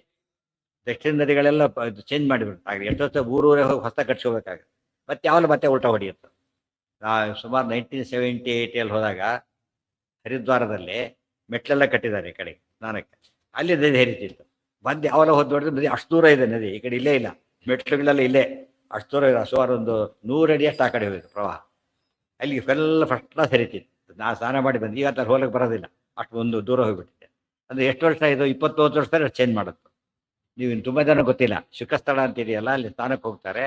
ನದಿ ಹರಿಯುತ್ತೆ, ಚಿಕ್ಕದಾಗಿರೋದು ಗಂಗಾ ನದಿಯಲ್ಲಿ, ಭಾರಿ ಚಿಕ್ಕದು. ಆ ಕಡೆ ದಾಟ್ಕೊಂಡು ಹೋಗ್ಬಿಡ್ಬೋದು, ಆ ಥರ ಇದೆ. ತಿಳಿತಾ? ಹಿಂದೆ ದಾಟ್ಕೊಂಡು ಹೋಗಿದ್ದೀವಿ ಕೂಡ ಆ ಕಡೆಗೆ. ಆ್ಯಕ್ಚುಲಿ ಮೇನ್ ಸ್ಟ್ರೀಮ್ ಅಲ್ಲ ಅದು, ತಿಳಿತಾ? ಅಲ್ಲಿಂದ ದೂರ ನೀವು ಶುಕಸ್ಥಳ ಇದೆಯಲ್ಲ, ಪುರಾಣ ಜಾಗ, ಅಲ್ಲಿಂದ ನೋಡಿದ್ರೆ ಕಾಣುತ್ತೆ 9 ಕಿಲೋಮೀಟರ್ ದೂರ ಇದೆ. ಅದು ಮೇನ್ ಅದು. ಇದು ಒಂದು ಜಸ್ಟ್ ಶಾಖೆ ಅಷ್ಟೇ. ಪರೀಕ್ಷಿತರಾದ ಕಾಲಕ್ಕೆ ಏನಾಗಿತ್ತು, ಇಲ್ಲೇ ಹರಿತಾ ಇತ್ತು. ಈ ಹೇಳೋ ಜಾಗ ಹೊತ್ತು ಎತ್ತರದಲ್ಲಿದೆ, ಸುತ್ತ ಅಲ್ಲಿ ಹರಿತಾ ಇತ್ತು, ದ್ವೀಪ ಇದ್ದಾಗಿತ್ತು. ಈಗ ಹಾಗಿಲ್ಲ, ಅಲ್ಲಿ ಹೋಗ್ಬಿಟ್ಟಿತ್ತು. ಆ ರೀತಿ ನೋಡಿದ್ರೆ ಏನಾಗುತ್ತೆ, ಅದು ಇದೇನಿದೆಯೋ ಅಂತ ಹೇಳ್ತಾನೆ. ಕಾಳಿ ಹರದ ಅಂತ ಎಲ್ಲೋದ್ರೂ ಬೋರ್ಡ್ ಕಾಳಿ ಹರದ ಅಂತೇಳಿ ದಾರಿ ಹೋಗ್ಬಿಟ್ಟು ಫಸ್ಟ್ ಅಲ್ಲಿ ಹೋದಾಗ ಒಂದು ಕಡೆ ತೋರಿಸ್ತೇವೆ, ಇದು ಕಾಳಿ ಹರದ ಅಂತ. ಅಲ್ಲೇ ಇವತ್ತು ಕದಂಬ ವೃಕ್ಷ ಇದೆ, ಅದು ಟೆಸ್ಟ್. ಇವತ್ತು ಕದಂಬ ವೃಕ್ಷ ಇದೆ, ಬಹಳ ದೊಡ್ಡದಾಗಿದೆ, ಬೇಕಾಷ್ಟು ದೊಡ್ಡದಾಗಿದೆ. ಹಡಿಬಿಟ್ಟಿದೆ ಇಷ್ಟು ದೂರ. ಅದು ಭಾಗವತ ಎಷ್ಟು ಕರೆಕ್ಟ್ ಅಂತ ಗೊತ್ತಾಗುತ್ತೆ. ಸುಮ್ಮನೆ ಹೋದವ್ರು ಏನು ಮಾಡ್ತಾರೆ, ತಪ್ಪು ತೋರಿಸಿರ್ತಾರೆ. ಅವನು ನೋಡೋಕ್ಕಾದ್ರೆ ಇವತ್ತು ಇಲ್ಲೇ ಇಲ್ಲ, ಆದ್ದರಿಂದ ಅದು ಸುಳ್ಳು ಕಥೆ ಅಂದ್ಬಿಡ್ತಾರೆ. ಬೈಯೋರಿಗೆ ಒಳ್ಳೆ ವೆಪನ್ ಇದ್ದಾಗ, ಬೈಯೋರಿಗೆ ನೋಡಿ ಇಲ್ಲಿ ತೋರಿಸಿ, ಇಲ್ಲಿ ಜಾಗನೇ ಅಲ್ಲ ಅದು. ಅರ್ಥ ಆಯ್ತಾ? ಅದೆಲ್ಲ ಬೊತರದಲ್ಲಿ ಓಡಾಡ್ತಿರ್ಬೇಕು. ಎಲ್ಲ ಎಕ್ಸ್ಟೆನ್ಷನ್ ಇದೆ. ಇನ್ನೊಂದೇ ಇದೆ, ಬ್ರಹ್ಮಹ್ರದ ಇನ್ನೊಂದು ಎಕ್ಸ್ಟೆನ್ಷನ್. ಅಕ್ರೂರ ಅಲ್ಲಿ ಇದಾಗಿತ್ತು, ಮುಡಿದಾಗ ದೇವದರ್ಶನ ಆಗಿ ಜಾಗ ಎಲ್ಲ ಹೆಸರಾಗಿಟ್ಟಿತ್ತು. ಬ್ರಹ್ಮಾಂಡ ಘಾಟ್, ಇನ್ನೊಂದು ಬ್ರಹ್ಮಾಂಡ ಘಾಟ್ ಅಂತಿದೆ. ಯಾವುದದು? ಯಶೋದೇವ ಭಾಯ್ತೇವ ಬ್ರಹ್ಮಾಂಡ ತೋರಿಸಿ ಬ್ರಹ್ಮಾಂಡ ಘಾಟ್ ಅಂತಾನೆ ಅದು ಹೆಸರು. ಎಲ್ಲ ಭಾಗವತ ಹೆಸರೇ ಇಟ್ಬಿಟ್ಟಿದ್ದಾರೆ ಆ ಕಡೆ. ಯಾರ್ಯಾರ ಮನೆ ಎಲ್ಲೆಲ್ಲಿತ್ತು ಅದೆಲ್ಲ ಹೆಸರು ಮಾಡಾಗ ಮಾಡ್ಕೊಂಡು. ಇದೆಲ್ಲ ಗೊತ್ತಿದ್ರೆ ಅವ ನಿಮಗೆ ಮಧುರ ಯಾತ್ರೆ ಸರಿ. ಇವ್ರು ಹೋಗ್ತಾನೆ, 10 ಗಂಟೆಗೆ ಇಳಿತಾರೆ, 12 ಗಂಟೆಗೆ ಇನ್ನೊಂದು ಗಂಟೆ ಹೊರಟ್ಬಿಡ್ತಾರೆ. ಆಗಲೇ ಇಲ್ಲಿ ಮಾಡೋ ಊಟ ಅಲ್ಲಿ ಮಾಡಿದಾಗುತ್ತೆ ಅಷ್ಟೇ, ಡಿಫ್ರೆನ್ಸ್ ಏನಿರೋದೇ ಇಲ್ಲ. ಅಲ್ಲಿ ನೋಡ್ಬೇಕು, ಅಲ್ಲಿ ನೋಡ್ಲಿಕ್ಕೆ ಹೋದರೆ ಎಷ್ಟು ದಿವಸ ನೋಡಿದ್ರು ಆಗದಷ್ಟು ವಿಷಯ ಸಿಗುತ್ತೆ. ಅಲ್ಲಿ ಲೋಕಲ್ ಪೀಪಲ್ ಸಿಗಬೇಕು. ಅವ್ರು ಭಾಳ ಶ್ರದ್ಧೆಯಿಂದ ಹೇಳ್ತಾರೆ. ಕೆಲವರೆಲ್ಲ ಮೋಸ ಮಾಡಿ ಗೊತ್ತಾಗುತ್ತೆ ಅವ್ರಿಗೆ. ಇವರೆಲ್ಲ ಒಂದು ದಿವಸದಲ್ಲಿ ಅಲ್ಲಿ ನೋಡ್ಬೇಕಲ್ಲ. ಇವರು ಬೆಳಿಗ್ಗೆ ಹೋಗಬೇಕು, ಮೊದಲು ಛತ್ರ ಹುಡುಕ್ಬೇಕು, ಅಲ್ಲಿ ಹಿಡ್ಕೋಬೇಕು, ಅವ್ರ ಅಡಿಗೆ ಶುರು ಆಗ್ಬೇಕು, ಇವ್ರು ಸ್ನಾನ ಮುಗಿದು ಎಲ್ಲ ಮಾಡೋ ಹೊತ್ತಿಗೆ ಭಾರಿ ಹೊತ್ತಾಗ್ಬಿಟ್ಟು ಏನು ಟೈಮ್ ಇರೋಲ್ಲ. ಆ ಥರ ಪ್ಲಾನ್ ಮಾಡಿರ್ತಾರೆ. ಆ ಥರ ಆಗಬಾರ್ದು. ಪ್ರತಿಯೊಂದಕ್ಕೆ ಹೇಗಿರ್ಬೇಕಲ್ಲಿ, ಕನಿಷ್ಠ ಒಂದು ದ್ವಾರಕೆಗೆ ಹೋದಾಗ 5 ದಿವಸ ಇರಬೇಕು ಅಂತ ಹೇಳ್ತಾರೆ. 5 ದಿವಸ ಇದ್ದರೆ ದ್ವಾರಕ ನೋಡ್ಬೋದು ಪೂರ್ತಿ ಅಂತೆ. ಒಂದೊಂದಕ್ಕೆ ಒಂದು ಲಿಮಿಟ್ ಹಾಕಿಲ್ಲ, ಹಾಗೆ ಇವೆಲ್ಲ ನೋಡ್ಬೋದು. ಹಾಂ ಹೌದು. ಅಲ್ಲ, ಹೋದವ್ರು ಏನಾಯ್ತು, ಬಾಯಾರಿಕೆ ಆಯಿತು, ಗೋಗುಡು ಸಮೇತ ಹೋದರು. ಗೊತ್ತಿಲ್ಲ ಅವರಿಗೆ, ಅಲ್ಲಿ ಏನಿದೆ ಗೊತ್ತೇ ಇಲ್ಲ ಫಸ್ಟ್ ಅವರಿಗೆ. ಚಿಕ್ಕ ಮಕ್ಕಳಾದ್ರಿಂದ ಮೇವು ಇರಬಹುದು ಅಂತ ಹೋದ್ರು ಅಷ್ಟೇ. ಮೇವು ಅವ ನೀರು ಸಿಕ್ತು, ಬೇವು ಸಿಗಲಿ, ನೀರು ಕುಡಿದು ಸತ್ತು ಬಿತ್ತು. ಅರ್ಥ ಆಯ್ತಾ? ಮಕ್ಕಳಿಗೆ ಅದಕ್ಕೆ ಮಕ್ಕಳು ಅಂತ ಹೇಳಿದ್ದು. ದೊಡ್ಡ ತಿಳುವಳಿಕೆ ಇರ್ತಿತ್ತು, ಯಾಕೆ ಹೋದ್ರು ಅಂತ ಪ್ರಶ್ನೆ ಮಾಡಬೇಕು. ತಿಳುವಳಿಕೆ ಏನಿಲ್ಲ, ಆದ್ದರಿಂದ ಹುಡುಕತ್ತ ಹೋದ್ರು ಸಿಕ್ಕಾಕೊಂಡು. ಆಕ್ಸಿಡೆಂಟ್ ಆಗೋದು ಹಾಗೆ ತಾನೆ, ಗೊತ್ತಾಯ್ತಾ? ಆ ಕಾಲಕ್ಕೆ ನಿಯಮ ಮಾಡಿದ ಅಂದ್ರೆ ಮುಗೀತು ಕಾಲ. ಉತ್ಪಾತ ವೀಕ್ಷ್ಯತು ತದಾ ಅಖಿಲ ಗೋಪಸಂಘಾಃ ತತ್ರ ಜಗಾಮಹಲಿನಾ ಪ್ರತಿಬೋಧಿತೋಪಿ ದೃಷ್ಟ್ವಾ ನಿಜಾಶ್ರಯಜನಸ್ಯ ಬಹುಸ್ತು ದುಃಖಂ ಕೃಷ್ಣ ಸ್ವಭಕ್ತಮಪಿ ನಾಗಮಮುಂ ಮಮರ್ದ. ಭಕ್ತಿಮತ ಅಪರಾಧಂ ಉತ್ಪಾತಮಿಚ್ಛತು ತದಾ ಅಖಿಲ ಗೋಪಸಂಘಃ ತತ್ರ ಆಜಗಾಮ ಬಲಿಹಲಿನಾ ಪ್ರತಿಬೋಧಿತಃ ಅಪಿ ದೃಷ್ಟ್ವಾ ನಿಜಾಶ್ರಯ ಜನಸ್ಯ ಬಹೋಃ ಸುದುಃಖಂ ಕೃಷ್ಣಃ ಸ್ವಭಕ್ತಂ ಅಪಿ ನಾಗಮಮುಂ ಮಮರ್ದ. ಅಷ್ಟೊತ್ತಿಗೆ ಅವರಿಗೆಲ್ಲ ಗೊತ್ತಾಯ್ತು. ಇವು ಒಂದು ಪ್ರಶ್ನೆ ಬಂತಾಗ ಇಲ್ಲಿ ಸಿಕ್ಕಾಕೊಂಡಿದ್ದಾರೆ, ಹುಡುಗರು ಸತ್ತೋಗ್ಬಿಟ್ಟು ಈಗ ಬದುಕಿದ್ದಾರೆ. ಸುದ್ದಿ ಹೇಗೆ ಗೊತ್ತಾಯ್ತು ಅವರಿಗೆಲ್ಲ? ಅವರೆಲ್ಲ ಊರ ಗೋಕುಲದ ದೊಡ್ಡವರಿದ್ರಲ್ಲ, ಅವರೆಲ್ಲ ಗಾಬರಿ ಆದರು. ಯಾರು ಹೇಳಿದ್ರು ಅವರಿಗೆ? ನಮಗೆ ಅರ್ಥ ಆಗಲ್ಲ. ಉತ್ಪಾತ ವೀಕ್ಷ ದುಶ್ಶಕನ ಕಂಡ್ರು. ಏನೋ ಅನರ್ಥ ಆಗಿದೆ. ಈ ಶಕನಗಳ ಕಾನ್ಸೆಪ್ಟ್ ಹೇಗಿದೆ ನೋಡಿ. ನಮ್ಮ ನ್ಯೂಸ್ ಪೇಪರು ಎಲ್ಲ ನ್ಯೂಸ್ ಬೇಕಿಲ್ಲ, ಶಕನ ಇರೋದೇ ಅದಕ್ಕೋಸ್ಕರ. ಶುಭ ಶಕನದಿಂದ ಶುಭ ವಾರ್ತೆ ಗೊತ್ತಾಗುತ್ತೆ, ದುಶ್ಶಕನದಿಂದ ಕೆಟ್ಟದ್ದು ಗೊತ್ತಾಗುತ್ತೆ. ಆ ರೀತಿ ತಿಳ್ಕೋದು, ಅದು ಟೆಸ್ಟ್. ಅದು ಹಿಂದಿನ ಕಾಲಕ್ಕೆ ಈ ಟೈಪ್ ಡಿಪೆಂಡೆನ್ಸ್ ಇಟ್ಕೊಂಡಿದ್ದಿಲ್ಲ ಅವ್ರು. ನ್ಯಾಚುರಲಿ ಇಂಥದ್ದು ಕಾಣ್ತಾ ಇತ್ತು. ಉತ್ಪಾತಗಳನ್ನು ಕಂಡು ಅರ್ಜುನ ಹೇಳಿದ ನಿಮಿತ್ತಾನಿ ತಪಸ್ಯಾಮಿ ವಿಪರೀತಾನಿ ಕೇಶವ, ನನಗೆ ದುಶ್ಶಕನ ಕಾಣ್ತಾ ಇದೆ, ಯುದ್ಧದಲ್ಲಿ ಇದಾಗುತ್ತೆ. ನಿಜ, ಯಾಕೆ ಎಲ್ಲ ಎಷ್ಟು ಜನ ಸಾಯ್ತಾರಲ್ಲ, ಸತ್ಯ ಅದು. ನಿಜನಸ್ಯ ಉತ್ಪಾತಮಿಚ್ಛತು ತದಾ, ಅದು ಪದ ಓದ ಸುಮ್ಮನೆ ಓದ್ಬಿಟ್ರೆ ಯಾರು ಹೇಳಿದ್ರು, ಯಾಕೆ ಬಂದ್ರಿ ಇವರಿಗೆ ಇದ್ದಕ್ಕಿದ್ದಾಗೆ, ಯಾಕೆ ಗೊತ್ತಾಯ್ತು ಅವರಿಗೆ? ಅದು ಉತ್ತರ ಫಸ್ಟ್ ಶುರುವಾಗಿದ್ದ ಉತ್ತರದಿಂದ. ಉತ್ಪಾತಮಿಚ್ಛ ತು ತದಾ ಅಖಿಲ ಗೋಪ ಸಂಘ, ಎಲ್ಲ ಗೋಪಾಲ ಸಂಘವೂ ಕೂಡ, ಯಾರು ಗೋಪಾಲ ಇವು ಚೂಡುಗರಲ್ಲ, ದೊಡ್ಡವರು ಅಲ್ಲಿಂದ ಬರ್ತಾ ಇದ್ದಾರೆ. ಈಗ ಆ ಜಗಾಮ ಅಲ್ಲಿ ಓಡ್ ಬರ್ತಾ ಇದ್ದಾರೆ. ಹಲಿನಾ ಪ್ರತಿಬೋಧಿತೋಪಿ, ಬಲರಾಮ ಹೇಳ್ತಾ ಇದ್ದಾರೆ, ಯೋಚನೆ ಮಾಡಬೇಡಿ ಕೃಷ್ಣರು ಏನಾಗಲ್ಲ ಅಂತೇಳಿ. ಅಷ್ಟು ಹೇಳಿದ್ರು ಏನಾಗಿಲ್ಲ, ಅವ್ರಿಗೆ ಸಮಾಧಾನ ಆಗಲಿಲ್ಲ. ಒಂದು ಪ್ರಶ್ನೆ ಬಂದಾಗ ಕೃಷ್ಣ ಬಿಟ್ಟು ಬಂದಿದ್ದು ಯಾತಕ್ಕೆ ಅವ್ರನ್ನ? ಬೋಧನಾಯ ಹೇಳೋದಕ್ಕೋಸ್ಕರ ಅವ್ರು ಹೇಳಿದ್ದಾರೆ. ಮತ್ತು ಕೃಷ್ಣ ಬಿಟ್ಟಿದ್ದು ವೇಸ್ಟ್ ಆಯ್ತಾ? ವೇಸ್ಟ್ ಆಗಲಿಲ್ಲ. ಅಷ್ಟು ಹೇಳಿದ್ದಕ್ಕೆ ಏನಾಯ್ತು ಅವರಿಗೆ? ಜೀವ ಹೊಡ್ಕೊಂಡು ಓಡಿ ಬಂದು ಎಲ್ಲವ್ರಿಗೆ ಹೋಗ್ಬಿಡ್ತಿದ್ರು. ಆ ಥರ ಆ ಮಟ್ಟಕ್ಕೆ ಬಂತು. ಎಲ್ಲರೂ ಏನಾಗುತ್ತೆ ಅನಿಸುತ್ತೆ, ವೇಸ್ಟ್ ಇದೆ ಕೃಷ್ಣ ಬಿಟ್ಟಿದ್ದು. ಕೃಷ್ಣನಿಗೂ ಜ್ಞಾನ ಇಲ್ಲ, ಬಲರಾಮನಿಗೆ ಶಕ್ತಿ ಇಲ್ಲ, ಉಪದೇಶ ವೇಸ್ಟ್ ಅಂತ ಆಗೋದಿಲ್ಲ. ಅನ್ಯೋಚನೆ ಮಾಡೋದು. ನಮ್ಮಲ್ಲೂ ಒಂದು ಜನ ತಿಳ್ಕೊತಾರೆ, ಪ್ರವಚನ ಏಕಾಚಿ ಉಪವಾಸ ಮಾಡಬೇಕು ಜನ ಬಾರಿ ಹೇಳ್ಬಿಡ್ತಾರೆ. ಯಾರೋ 100 ಜನ ಕೂತಿರ್ತಾರೆ. ಯಾರು ಏನಂತ ಇವ್ರು ಹೇಳೋದಷ್ಟೇ, ಯಾರು ಕೇಳ್ತಾರೆ ಬಿಡ್ರಿ, ಅವ್ರು ಹೇಳಿದ ಬರೋದು ತಿಂದ, ನಾನೇ ನೋಡಿದ್ದೀನಿ ಹೋಗಿ ಮತ್ತೆ ಹೇಳ್ತಾರೆ. ಆದರೆ ಒಂದು ಚೇಂಜ್ ಇದೆ, ಜನಕ್ಕೆ ಗೊತ್ತಾಗಲ್ಲ. ಏನು ಚೇಂಜ್ ಇರುತ್ತೆ ಗೊತ್ತಾ? ಮೊದಲು ಏಕಾಚಿ ಸ್ಪೆಷಲ್ ಮಾಡಿಸ್ಕೊಂಡು ವರ್ಷ ತಿಂತಾ ಇರ್ತಾರೆ. ಉಪನ್ಯಾಸ ಕೇಳಿದ್ಮೇಲೆ ತಿಂತಾನೆ. ಅದು ಅವತ್ತು ಸ್ವಲ್ಪ ಅಡಿಯೊಳಗೆ ಏರಕ್ಕೆ ಶುರುವಾಗತ್ತಾಗಲೇ, ಸ್ವಲ್ಪ ಆರೋಗ್ಯ ಹೊರಕ್ಕೆ ಶುರುವಾಗಕ್ಕಾಗದೆ, ಏನೋ ತಪ್ಪಾಗಿ ಭಾಳ ಒಳ್ಳೆಯವನಾಗಿದ್ದರೆ ಸ್ಟಾರ್ಟ್ ಆಗುತ್ತೆ ಅವನಿಗೆ ನಿಧಾನವಾಗಿ. ಮಧ್ಯೆ ಎಂಜಾಯ್ಮೆಂಟ್ ಹೋಗ್ಬಿಡುತ್ತೆ. ಫಸ್ಟ್ ಆಫ್ ಆಲ್ ನಿಧಾನ ಬರ್ತಾ ಇಷ್ಟೆಲ್ಲ ಹೇಳ್ತಾರೆ. ಬುದ್ಧಿ ಆಹಾರ ಬಿಟ್ಟು ಸತ್ತೇನೋ ಹೋಗೋದಿಲ್ಲ ಬಿಡೋ, ಸಮಾಧಾನ ಮಾಡ್ಕೋತಾರೆ. ಆಮೇಲೆ ಮತ್ತೆ ಏನೋ ತಿನ್ನಕ್ಕೆ ಶುರು ಅವನ್ನೂ ಬಿಟ್ಬಿಡ್ತಾರೆ. ಓವರ್ ನೈಟ್ ಚೇಂಜ್ ಆಗಲ್ಲ. ನಿಧಾನವಾಗಿ ಏನಾಗ್ತಾರೆ ಅವರು, ಇಂಜೆಕ್ಷನ್ ಕೊಡ್ತಷ್ಟು ಕೋರ್ಸ್ ಅಂತಿಲ್ಲ, ಒಂದು ಗುಡಿ ತೋಟದ ವಾಸಿ ಆಗಿಬಿಡುತ್ತಾ? ಎಷ್ಟು ಬೇಕು ಅದಕ್ಕೆ? It take some time. ಕೆಲವಕ್ಕೆ ವಾರಗಟ್ಟಲೆ ಬೇಕು, ಕೆಲವಕ್ಕೆ ವರ್ಷಗಟ್ಟಲೆ ಬೇಕಾಗುತ್ತೆ ಟ್ರೀಟ್ಮೆಂಟ್. ಸ್ಕಿನ್ ಡಿಸೀಸ್ ಬೇಗ ಹೋಗಲ್ಲ, ಭಾರಿ ನಿಧಾನ ಹೋಗೋದು. ಆದ್ದರಿಂದನೇ ವೇಸ್ಟ್ ಅಂತ ತಿಳ್ಕೊಬಾರ್ದು. ಹೇಳಿ ಏನಾಯ್ತು ಅಂತ ಕೇಳ್ತಾರೆ. ಹಾಗೆಲ್ಲ ಕೇಳಿದ್ರೆ ಮೂರ್ಖ ಅಂತ ಕರೀತಾರೆ, ತಪ್ಪದು. ಪ್ರತಿಬೋಧಿತೋಪಿ, ಇದರಿಂದ ಬಲರಾಮದೇವ್ರಿಗೆ ಗೊತ್ತಿದೆ, ಅವ್ರಿಗೆ ಹೇಳಿದರು, ಆದರೂ ಅವ್ರಿಗೆ ಆಗಲಿಲ್ಲ. ಅವ್ರ ಯೋಗ್ಯತೆ ಬಿಟ್ಟು ಹೆಣ್ಣು ಗೊತ್ತಾಗುತ್ತೆ. ಬಲರಾಮದೇವ್ರಿಗೆ ಗೊತ್ತಿದೆ ಅದಕ್ಕೆ, ಕೃಷ್ಣ ಯಾರಂತೂ ಗೊತ್ತಿದೆ, ದೊಡ್ಡವರು ಜ್ಞಾನ ಇದೆ, ಇವ್ರಿಗೆ ಅಷ್ಟು ಜ್ಞಾನ ಇಲ್ಲ, ಅದರಿಂದ ದುಃಖ ಆಗ್ತಾ ಇದೆ. ಆ ದೇವ್ರ ನಿರ್ದುಃಖ ಎಂಬುದು ಅರ್ಥ ಅವ್ರಿಗೆ ಆಗಿಲ್ಲ. ಬಲರಾಮ ಸ್ವಲ್ಪ ಆದ್ರೂ ಪೂರ್ತಿ ಕನ್ವಿನ್ಸ್ ಆಗಲಿಲ್ಲ. ಯಾವಾಗಾಯ್ತು? ನೋಡಿದ ಮೇಲೆ ಆಯ್ತು. ದೃಷ್ಟ್ವಾ ನಿಜಾಶ್ರಯ ಜನಸ್ಯ ಬಹು ಸುದುಃಖಂ ಕೃಷ್ಣ ಸ್ವಭಕ್ತಮಪಿ ನಾಗ ಮಮಂ ಮಮರ್ದ. ಕೃಷ್ಣ ಇಷ್ಟೊತ್ತು ಸುಮ್ಮನೆ ಇದ್ದ, ಅದು ಏನ ಮಗ ಸುಮ್ಮನೆ ಇದ್ಬಿಟ್ಟಿದ್ದ. ಯಾಕೆ? ಭಕ್ತ ಸುಮ್ಮನೆ ಇದ್ದ. ಈಗೇನು ಮಾಡ್ದ ಕೃಷ್ಣ? ತಿಳಿಯೋಕೆ ಶುರು ಮಾಡ್ದ. ನಮ್ಮ ಪ್ರಶ್ನೆ ಶುರುವಾಯಿತು. ಇಷ್ಟು ಸುಮ್ಮನೆ ಇದ್ದ, ಹಾಗೂ ಕಂಟಿನ್ಯೂ ಮಾಡಬೇಕಾಗಿತ್ತು. ಈಗ ಯಾಕೆ ಬತ್ ಮಾಡಬೇಕಾಗಿತ್ತು? ಗೊತ್ತಾಯ್ತಾ? ತಾಳ್ಮೆ ಅಂದರೆ ಹೇಗಿರಬೇಕು? ಪರ್ಫೆಕ್ಟ್ ಆಗಿರ್ಬೇಕು.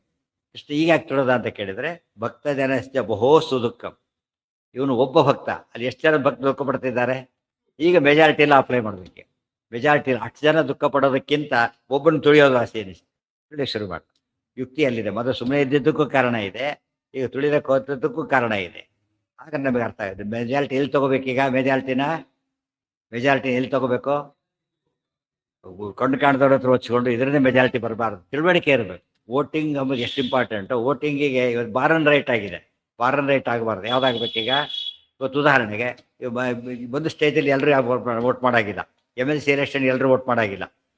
ಗೊತ್ತಾಯ್ತಾನೆ? ಯಾಕೆ? ನಿಬಂಧನೆ ಅದಕ್ಕೆ, ಗೊತ್ತಾಯ್ತಾ? ಅದು ಇದಕ್ಕೆ ಒಂದು ನಿಬಂಧನೆ ಮಾಡಿ. ಮಿನಿಮಮ್ ನಿಬಂಧನೆ ಏನಿರಬೇಕು? ಒಂದು ಯಾರು ನಿಂತಿದ್ದಾರೆ ಅದು ಗೊತ್ತಾಗಷ್ಟು ಎಚ್ಚರ ಇರಬೇಕು ಇವ್ರ ಮೇಲೆ. ಅವ್ನು ಒಳ್ಳೆಯವನೋ ಕೆಟ್ಟವನೋ. ಅವಾಗ ಏನಾಗುತ್ತೆ ಅಂದರೆ ಇವರು ಎಷ್ಟೇ ಮಾಡಿದರೂ ಒಂದು ವ್ಯವಸ್ಥೆ ಬರುತ್ತೆ. ಏನಿರೋದಿಲ್ಲ ಆದ್ದರಿಂದ ಅವರು ಯಾರ್ಯಾರು ಎಲೆಕ್ಟ್ ಆಗೋ ಪ್ರಸಂಗ ಬರುತ್ತೆ. ಆದಷ್ಟು ಮೆಜಾರಿಟಿ ಕೌಂಟ್ ಆಗೋದು ಇವತ್ತಿನಲ್ಲಿ. ಬರೀ ಮೆಜಾರಿಟಿ ತೊಗೊಂಡ್ರೆ ಏನಾಗುತ್ತಾಗ? ಬರೀ ಮೆಜಾರಿಟಿಗೆ ಅರ್ಥ ಇಲ್ಲ. ಹೇಳಿದ್ನಲ್ಲ, 100 ಜನ ಕುರುಡ್ರು, ಒಬ್ಬನು ಕಂಡಿದ್ದಾನೆ. ಅವ್ನು ಪಾಪ ಹೇಳಿದ, 100 ಜನ ಹೇಳಿದ್ದಾರೆ ಬಿಡು ಅಂತ ಹೇಳಿದ್ರೆ ಅವ್ನು ಕಾಂಪಿಟೆನ್ಸೇ ಇಲ್ಲ ಫಸ್ಟ್ ಅವ್ರಿಗೆ. 100 ಜನ ಕಣ್ಣಿರೋ ಹೇಳಿದಾಗ ಏನಾಗುತ್ತೆ? ಅದಕ್ಕೆ ಮೆಜಾರಿಟಿ ಬರುತ್ತೆ. ಗೊತ್ತಾಯ್ತಾ? ಒಂದು ಉದಾಹರಣೆ, ಒಪಿನಿಯನ್, ಡಾಕ್ಟರ್ಸ್ ಒಪಿನಿಯನ್ ಫಸ್ಟ್ ಏನಾಗಿರ್ಬೇಕು? ಅವನು ಡಾಕ್ಟರ್ ಆಗಿರೋದು. ಪಬ್ಲಿಕ್ ಒಪಿನಿಯನ್ನಿಂದ ನೀವು ಔಷಧಿ ಕೊಡೋಕ್ಕಾಗತ್ತಾ? ಡಾಕ್ಟರ್ ಒಪಿನಿಯನ್ ಬೇಕಾದ್ರೆ. ಇದಕ್ಕೆ ಇಂಜಿನಿಯರ್ಸ್ ಒಪಿನಿಯನ್ ಹೇಗೆ ಕೇಳ್ತೀವೋ ಹಾಗೆ ಎಕ್ಸ್ಪರ್ಟ್ಸ್ ಒಪಿನಿಯನ್ ಆಗಬೇಕು. ಸಂಧಾನ ಮಾಡಬೇಕೋ ಬಿಡಬೇಕೋ ಯಾರು ಕೇಳ್ತೀರಿ? ಈಗ ಕೇಳಿ, ಎಲ್ಲರೂ ಮಾಡಬಾರ್ದು ಅಂತೇಳಿ ಪ್ರತಿಯೊಬ್ಬರು ಓಟ್ ಹಾಕಿಬಿಡ್ತಾರೆ. ಅದಕ್ಕೆ ಎಲ್ಲ ಬಿಟ್ಟವರೇ. ಅದರಿಂದ ಕಾಂಪಿಟೆನ್ಸ್ ಬೇಕು. ಬಹು ಎಲ್ಲ ಅರ್ಥ ಕಳ್ಕೊಂಡಿದ್ದಕ್ಕೆ ಹೀಗಾಗ್ತಾಯಿ. ದೃಷ್ಟ್ವಾ ವಿಲೋಲಕ ನಿಜಾಶ್ರಯ ಜನಸ್ಯ. ನಿಜಾಶ್ರಯ ನೆನ್ಪಿಡ್ಕೋಬೇಕಿದೆ. ಎಲ್ಲಿ ನೆನಪಿ ಬರುತ್ತೆ ಗೊತ್ತಾ ವಾಕ್ಯ ಇದು? ಮೊದಲಿಗೆ 3ನೇ 4ನೇ ಶ್ಲೋಕ. ಭೂತೇ ನಿಜಾಶ್ರಿತ ಜನಸ್ಯ ಹಿ ಸೃಜ್ಯ ಸೃಷ್ಟೋ ವೀಕ್ಷಾಬಹುವ ಪರನಾಮ ನಿಮೇಶಕ. ನಿಜಾಶ್ರಯ ಜನಸ್ಯ ಅಲ್ಲ, ಬಹಳ ಜನ ದುಃಖ ಪಡ್ತಾರೆ, ಪಟ್ಕೊಂಡ್ರು ಪಡಿ. ಇವತ್ತು ಕಾನೂನು ಮಾಡ್ತಾರೆ, ಎಷ್ಟೋ ಜನ ಸಾಯ್ತಾರೆ. ಯುದ್ಧ ಮಾಡಿದ್ರೆ ಎಷ್ಟು ಜನ ಸತ್ರಾಗ ಅಂತ ಕೇಳಿದರೆ ನಿಜಾಶ್ರಯ ಜನಸ್ಯ. ಯಾರು ಇವರೆಲ್ಲ? ತನ್ನ ಭಕ್ತರು. ಇವನು ಭಕ್ತ, ಇವನು ಒಬ್ಬ ಭಕ್ತ, ಅವರು ಸಾವಿರಾರು ಲಕ್ಷಾಂತರ ಭಕ್ತರು. ಮೆಜಾರಿಟಿ ಬಂತೀಗ. ಅವ್ರು ಭಕ್ತರೇ ಅಲ್ಲ, ಅವಾಗೇನು ಮಾಡಬೇಕು? ಕೌಂಟ್ ಆಗಲ್ಲ. ಆಗ ಇವನೊಬ್ಬನೇ ಕೌಂಟ್ ಆಗ್ತಾರೆ. ಅಷ್ಟು ಜನದ ಮಧ್ಯೆ ಒಬ್ಬನೇ ಕೌಂಟ್ ಆಗೋದು. ಅದು ನಿಜಾಶ್ರಯ. ಇವನು ನಿಜಾಶ್ರಯ ಇದ್ದಾನ, ಅವನು ನಿಜಾಶ್ರಯ ಇದ್ದಾರೆ. ಅದಕ್ಕೇನು ಹಿಂದೆ ಹೇಳಿ ಸ್ವಭಕ್ತಮ್ ಅಂತಲ್ಲಿ ಹೇಳಿದ್ರು. ಯಾರಿಗೆ ಇರ್ಬೋದು ಅನ್ನೋ ಇಬ್ಬರು ಕೂಸುಗಳೇ. ತಾಯಿ ಅಂತ ಗೊತ್ತಿಲ್ಲ ಮೊದಲು. ತಾಯಿ ಅಂತ ಗೊತ್ತಿಲ್ಲವರು ತಾಯಿ ಕಾಪಾಡ್ತಾಳೋ ಇಲ್ಲ? ಅರ್ಥ. ತಂದೆ ಅಂತ ಗೊತ್ತಿಲ್ಲ, ತಂದೆ ಕಾಪಾಡ್ತಾನೆ ಇಲ್ಲ. ಗೊತ್ತಾಗೋದಕ್ಕೆ ಏನಾಗಿರುತ್ತೆ? ಅಲ್ಲಿ ಹೊರಗಾಕೋ ಸ್ಥಿತಿ ಬಂದಿರ್ತಾನೆ. ಆಗ್ತದೆ. ಅದಾಗಬಾರ್ದು. ಅಷ್ಟು ಲೇಟಾಗಿ ಗೊತ್ತಾಗಬಾರ್ದು. ಬಹುಹೋ ಸುದುಃಖಂ. ಹೆಚ್ಚು ಜನರ ದುಃಖ. ಎಷ್ಟು ಪದ ಇದೆ? ನಿಜಾಶ್ರಯ ಜನಸ್ಯ ದುಃಖ, ಬಹುಜನರ ದುಃಖ, ಸುದುಃಖ. ಮತ್ತೆ ಎಷ್ಟು ಒತ್ತು ಕೊಡ್ತಾರೆ ಒಂದೊಂದಕ್ಕೂ ಕೂಡ. ಸುದುಃಖ, ಭಾರಿ ದುಃಖ ಪಡ್ತಾ ಇದ್ದಾರೆ. ಸುದುಃಖ ಅಂದ್ರೆ ಏನರ್ಥ? ಅವರಲ್ಲಿ ಅಜ್ಞಾನ ಇದೆ, ಪ್ಲಸ್ ಸ್ನೇಹನೂ ಇದೆ. ಪೂರ್ತಿ ಭಕ್ತಿ ಇಲ್ಲ ಅಂತಲ್ಲ, ಭಕ್ತಿ ಇದೆ. ಪೂರ್ತಿ ಜ್ಞಾನ ಇಲ್ಲ ಅಂತಲ್ಲ. ಕೃಷ್ಣ ಭಾರಿ ಅಷ್ಟೆಲ್ಲ ಜ್ಞಾನ ಇದೆ. ಆದರೆ ಹಾವೇನೋ ಮಾಡಿಬಿಡ್ತು ಅಂತೇಳಿ ಅಜ್ಞಾನ ಇದೆ. ಅದಕ್ಕೆ ದುಃಖ ಬಂದ ಅಜ್ಞಾನ ಇರಲೇಬೇಕು. ಇಲ್ಲದ್ರೆ ದುಃಖ ಬರೋದಿಲ್ಲ ದೇವ್ರ ಬಗ್ಗೆ. ಆದರೆ ಎಂಥ ದುಃಖ ಬಂದಿದ್ರೆ ಭಕ್ತಿನೂ ಇದ್ದು ಇದು ಹಾಗಾಗಿಬಿಟ್ಟಿದೆ. ಅದಕ್ಕೆ ಹಾಗೆ ಮಾಡ್ತಾರೆ. ಇಂಜೆಕ್ಷನ್ ಯಾರಿಗೆ ಕೊಡ್ತಾರೆ? ಪ್ರಾಣ ಇದ್ದು ಎಚ್ಚರ ತಪ್ಪಿದ್ರೆ. ಪ್ರಾಣ ಇದ್ರೂ ಎಚ್ಚರ ತಪ್ಪಿದ್ರೆ ಹೊತ್ತಾನೆ. ಪ್ರಾಣ ಹೋಗಿದ್ರೆ ನೋ ಟ್ರೀಟ್ಮೆಂಟ್. ಯಾಕೆ? ಇಲ್ಲೇ ಇಲ್ಲ. ಸೊ ಇದಿದೆ, ಪ್ರಾಣ ಇದೆ ಇವ್ರಿಗೆ. ಅದರಿಂದ ಮಾಡಬೇಕು. ಕೃಷ್ಣ ಸ್ವಭಕ್ತಮಪಿ ಬಾಣಾಗಮಮಂ ಮಮರ್ದ. ಸ್ವಭಕ್ತಮಪಿ ಹಿಂದೆ ಸ್ವಭಕ್ತ ಅಂತ ಬಿಟ್ಟಿದೆ. ಸ್ವಭಕ್ತನಾಗಿದ್ರು ಕೂಡ ಆ ನಾಗನನ್ನ ಮಮರ್ದ, ಕಾಳಿಯ ಮರ್ದನ. ಅದಕ್ಕೆ ಮರ್ದನ ಮಮರ್ದ ಚೆನ್ನಾಗಿ ತುಳಿದು ಹಾಕಿದ.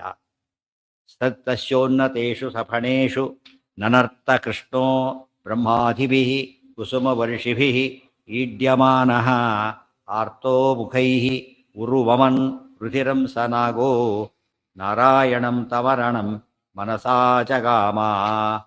ತಸ್ಯ ಉನ್ನತೇಷು ಸಹ ಫಣೇಷು ನನರ್ಥ ಕೃಷ್ಣಃ ಬ್ರಹ್ಮಾಧಿಭಿಃ ಕುಸುಮವರ್ಷಿಭಿಃ ಈಡ್ಯಮಾನಃ ಆರ್ತಃ ಮುಖೈಃ ಉರು ವಮನ್ ರುಧಿರಂ ಸಹ ನಾಗಃ ನಾರಾಯಣಂ ತಂ ಅರಣಂ ಮನಸಾ ಜಗಾಮ.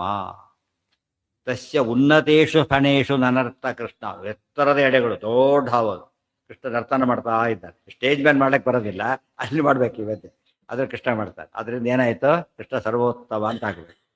ತಸ್ಯ ಉನ್ನತೇಷು ಸ ಫಣೇಷು. ಫಣೇಷು ಅಂತ ಹೇಳಿದ್ರೆ ಒಂದು ಹೆಡೆಯ ಹಾವಲ್ಲ, ಅದು 5 ಹೆಡೆಯ ಹಾವು. ಅದ್ರ ಮೇಲೆ ನಾ ಇಲ್ಲಿಂದ ಅಲ್ಲಿ, ಅಲ್ಲಿಂದ ಅಲ್ಲಿಗೆ ಮಾಡ್ತಾ ಇದ್ದು. ಮಧ್ಯೆ ಗ್ಯಾಪ್ ಇದೆ. ಮತ್ತು ಕಂಟಿನ್ಯೂಸ್ ಅಲ್ಲ ಅದು. ಈ ಥರ ಸ್ಟೇಜ್ ಅಲ್ಲ, ಅಲ್ಲ ಹಾಡ್ತಾ ಇದ್ದಾನೆ ಕೃಷ್ಣ. ಬ್ರಹ್ಮಾಧಿಭಿ ಕುಸುಮವರ್ಷಿಭಿರೀಡ್ಯಮಾನ. ವರ ಕೊಟ್ಟ ಬ್ರಹ್ಮದೇವರಿಂದ ಹಿಡಿದು ಎಲ್ಲರೂ ಕೂಡ ಪುಷ್ಪವೃಷ್ಟಿಯನ್ನು ಮಾಡಿ ಕೃಷ್ಣನನ್ನ ಸ್ತೋತ್ರ ಮಾಡ್ತಾ ಇದ್ದಾರೆ. ಈಡ್ಯಮಾನ. ಯಾವ ಬಂತದು? ಯಾವುದು ಬಂತು? ಬಕಾಸುರನ ಕೊಂದ ಬಂತು. ಈ ಮತ್ತೆ ಬಂತು. ಕೃಷ್ಣನ ಪ್ರತಿಯೊಂದು ಇವೆಂಟ್ ಎಂಥದ್ದು? ಬ್ರಹ್ಮಾದಿಗಳು ಕೊಂಡಾಡ್ತಕ್ಕಂಥ ಇವೆಂಟ್ ಅದು. ಗೊತ್ತಾಯ್ತಾ? ಅದರಿಂದ ಏನಾಯ್ತು ಅಲ್ಲಿಗೆ? ಎಲ್ಲದು ನ್ಯಾಷನಲ್ ಲೆವೆಲ್ ಅಂತೀವಿ, ಇಂಟರ್ನ್ಯಾಷನಲ್ ಲೆವೆಲ್ ಅಂತ ಹೇಳಿದಾಗ ಎಲ್ಲ ಯೂನಿವರ್ಸಲ್ ಲೆವೆಲ್ ಅಚೀವ್ಮೆಂಟ್. ಅದಕ್ಕೆ ಅವ್ರು ಮಾಡ್ತಿದ್ದಾರೆ, ಎಲ್ಲದಕ್ಕೂ ಮಾಡೋದಿಲ್ಲ. ಆರ್ತೋ ಮತ್ತೆ ಚಪ್ಪ ಹೊಡೋರು ಅಂತ ಕೇಳಿದ್ರೆ, ಮತ್ತೆ ಒಂದು 5 ಮತ್ತೆ ಚಪ್ಪ ಹೊಡೋರು ಅಂತ ಕೇಳಿದ್ರೆ ಹೌದು, ಒಳ್ಳೆಯ ಪ್ರಸಂಗ ಬತ್ತು ಹೊಡೆದ್ರು ಅಷ್ಟೇ. ಸುಮ್ಸೂರಿ ಎಲ್ಲರೂ ಹೊಡ್ಕೊತ ಹೊಡೆದ್ರೆ ಅರ್ಥ ಇಲ್ಲ. ಆ ಥರ ನ್ಯಾಚುರಲ್ಲೇ ಬಂದರೆ ಒಳ್ಳೆಯದೇ. ತಚ್ಚಿತ್ರ ತಾಂಡವ ಆರ್ತೋ ಮುಖೈರುರು ವಮನ್. ಅವ್ರು ದುಃಖ ಆಯ್ತಾನೆ ಭಾರಿ. ಆರ್ತ ಅನ್ನೋ ಪದ ನೋಡಿ ಹೇಗಿದೆ. ಆರ್ತಃ ಚತುರ್ವಿಧ ಭಜಂತೆ ಮಾಂ ಜನ ಸುಕೃತಿನೋರ್ಜುನ ಆರ್ತೋ ಜಿಜ್ಞಾಸುರರ್ಥಾರ್ಥಿ ಜ್ಞಾನೀಚ ಭರತರ್ಷಭ. ಫಸ್ಟ್ ದೇವರ ಹತ್ರ ಹೋಗೋರು ಯಾರು? ಸಂಕಟ ಬಂದ ವೆಂಕಟರಮಣ ಆರ್ತ. ತುಂಬಾ ಜನ 199 ಜನ ಇವತ್ತು ದೇವರ ಹತ್ರ ಹೋಗೋದಕ್ಕೆ ಕಾರಣ ಏನು? ಸಂಕಟನೆ ಪರಿಹಾರ ಬಂದೆ ಅಂತ ಹೋಗ್ಬಿಡುತ್ತೆ. ಆರ್ತೋ ಆರ್ತರ ಗುಂಪಿ ಸೇರಿದ ಆಯ್ತಾ. ಗಜೇಂದ್ರ ಕೂಡ ಯಾವ ಗುಂಪಿ ಸೇರಿದ್ದ? ಆರ್ತಾನೆ. ಅದಕ್ಕೆ ಅಂತಸ್ತರಿ ಶುರುಬಲೇನ ಪದೇ ಗೃಹೀತ ಇವಾಗ ನೆನಪಿದೇನು? ಮತ್ತೆ ಆರ್ತೋ ಆರ್ತನಾಗಿ ಸ್ತೋತ್ರ ಮಾಡಿಕೊಂಡು ಇವರು ಆರ್ತನಾಗಿ ಮಾಡಿಕೊಂಡು ಇವರೆಲ್ಲ ಯಾವ ಭಕ್ತರಾಯ್ತು? ಈಗ ಕಡಿಮೆ ಮಟ್ಟದ ಭಕ್ತರು. ಜಿಜ್ಞಾಸುಹು ಮೇಲವನು, ಅರ್ಥಾರ್ಥಿ ಪುರುಷಾರ್ಥಾರ್ಥಿ ಇನ್ನೂ ಮೇಲವನು, ಜ್ಞಾನಿ ಅದು ಫೈನಲ್. ಗೊತ್ತಾಯ್ತಾ? 4 ವರ್ಗ ಮಾಡಿದ್ದಾರೆ ಭಕ್ತರಲ್ಲಿ. ಭಕ್ತರಲ್ಲಿ 4 ವರ್ಗ. ಅದರಲ್ಲಿ ಲೋಯೆಸ್ಟ್ ಅಂದ್ರೆ ಆರ್ತ. 199 ಜನ ಹಾಗೆ ಇರೋದ್ರಿಂದಾಗಿನೇ ದುಃಖ ಬಂದ ತಕ್ಷಣ ಅವ್ರಿಗೆ ದೇವ್ರ ನೆನಪಾಗ್ತದೆ. ಆಗಲೂ ಮಾಡಿದವರು ಅವ್ರು ಭಕ್ತರೇ ಅಲ್ಲ ಅಂತ. ಆರ್ತೋ ಮುಖೈರುರುವಮನ್ 5 ಮುಖದ ರಕ್ತ ಕಾರ್ತಾ ಇದ್ದಾರೆ. ರುಧಿರಂ ಉರುವಮನ್ ಸುಮ್ಮನೆ ಜಸ್ಟ್ ಅಲ್ಲ, ಧಾರಾಕಾರ ವಾಂತಿ, ಜೋರಾಗಿ ವಾಂತಿ ಮಾಡಿ ಹಾಗೆ ರಕ್ತ ವಾಂತಿ ಮಾಡ್ಕೊತಾ ಇದ್ದಾರೆ. ತನಾಗಹ ನಾರಾಯಣಂ ತಮ್ ಅರಣಂ ಮನಸಾ ಜಗಾಮ. ಕೃಷ್ಣ ಅಂತ ಗೊತ್ತಿಲ್ಲ, ಒಳ್ಳೆ ಭಕ್ತ ಅವನು. ಪ್ರೂಫ್ ಏನು ಅಂದ್ರೆ ನಾರಾಯಣ ನಾರಾಯಣ ಸ್ತೋತ್ರ ಮಾಡ್ತಾರೆ. ನಾರಾಯಣ ಕೆರಗುರು ಭಗವನ್ ನಮಸ್ತೆ ಒಳಗಡೆಗೆ. ನಾರಾಯಣ ಈತ ಅಂತ ಗೊತ್ತಿಲ್ಲ. ಜಾಂಬವಂತ ಹೀಗೆ ಮಾಡಿದ್ದು. ಏನು ಮಾಡ್ದ? ಫೈಟ್ ಮಾಡ್ದ ಕೃಷ್ಣನ ಜೊತೆಗೇನೆ, ಬಿಡೋದಿಲ್ಲ. ಯಾವಾಗ ಬೆಟ್ಟು ಬಿತ್ತು ರಾಮನ ಧ್ಯಾನ ಮಾಡ್ತೀವಿ ನೋಡಿ, ರಾಮನೇ ಕೃಷ್ಣ. ಘಂಟಾಕರ್ಣ ಪಿಶಾಚಿಗಳದು ಹಾಗೇನೆ. ಅವರೆಲ್ಲ ಬೇಸಿಕ್ ರೂಪ ತೊಗೊಳಕ್ಕೆ ಹೋದ್ರೆ ನೋಡಕ್ಕೆ ಈ ರೂಪದಲ್ಲಿ ಕಾಣಿಸ್ತೇವೆ ಅವರಿಗೆ. ಅವಾಗ ಅಷ್ಟೇ ಅರ್ಥ ಆಯ್ತಾ? ಮನಸಾ ಜಗಾಮ ನಾರಾಯಣಂ ತಮರ. ಯಾರಿಗೋ ಫೋನ್ ಮಾಡ್ತೀನಿ ಅಂತ ಹೋದ್ರೆ ಎದುರಿಗೆ ರಿಂಗ್ ಆದಾಗ ಆಯ್ತು ಅವ್ರಿಗೆ. ಕೃಷ್ಣ ಸ್ಮರಣೆ ಅವ್ರು ರಿಂಗ್ ಮಾಡ್ಲಕ್ಕೆ ಹೊರಟು ಯಾರು ರಿಂಗ್ ಆಯ್ತು? ಈಗ ಎದುರಿಗೆ ರಿಂಗ್ ಆಗ್ತಿದೆ. ಅರ್ಥ ಏನೀಗ? ಯಾರು ಅಂತ ಆಯ್ತು ಈಗ? ಕನ್ಫರ್ಮ್. ಈಗ ಆ ಕೃಷ್ಣನ್ ಫೋನ್ ನಂಬರ್ ಗ್ಯಾರಂಟಿ. ಯಾರಿಗಿದು ರಿಂಗ್ ಆಯ್ತು ಅಂದ್ರೆ ಏನರ್ಥ? ಎದುರಿಗಿರೋನು ಯಾರೀಗ? ಕೃಷ್ಣ ಅಂತ ಆಯ್ತು. ಇದು ಅವ್ರಿಗೆ ಗೊತ್ತಾಯ್ತು. ಅರ್ಜುನಿಗೆ ಹೇಗೆ ಗೊತ್ತಾಯ್ತು? ಹುಷ್ಪ ಹಾಕಿದ ನಮ ಶಿವಾಯ ಅಂತೇಳಿ. ಎಲ್ಲಿ ಹೋಯ್ತದು? ಆ ಕಿರಾತನ ಮೇಲೆ ಬಿತ್ತು ಹೋಗಿ. ಆ ತಕ್ಷಣ ಏನು ತಿಳ್ಕೊಂಡು ಓ ಇತ್ತೆ ನೋಡಿ. ಎಲ್ಲ ಸಿಮಿಲರ್ ಕೇಸ್ಗಳು. ಇವನಿಗೆ ಗೊತ್ತಾಗಿದ್ದಕ್ಕೆ ಅದೇ ಕಾರಣ, ಅವ್ರಿಗೆ ಗೊತ್ತಾಗಿದ್ದು ಅದೇ ಕಾರಣ.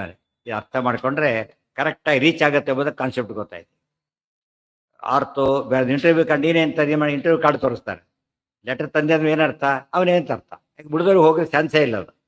ಗೊತ್ತಾಯ್ತಾ? ಅವನು ಅದೇ ಐ ಡಿ ಇದ್ದಾಗ ಕೆಲವು ಸರ್ತೆ ಆ ಕಾರ್ಡೇ ಏನದು ಅವ್ನಿಗೆ ಐ ಡಿ ಇದ್ದಾಗೆ. ಬೇರೆಯವರಿಗೆ ಹೋಗೋದಿಲ್ಲ ಆದ್ದರಿಂದ ಅವ್ನು ಬಂದಿದ್ದಾನೆ, ಅವ್ನು ಕೊಡು. ಮತ್ತೆ ಹೆಸರಿಗೆ ಕೊಡೋದ್ರಿಂದ ಬೇರೆಯವ್ರು ಮಿಸ್ಯೂಸ್ ಮಾಡೋ ಚಾನ್ಸು ಇಲ್ಲ.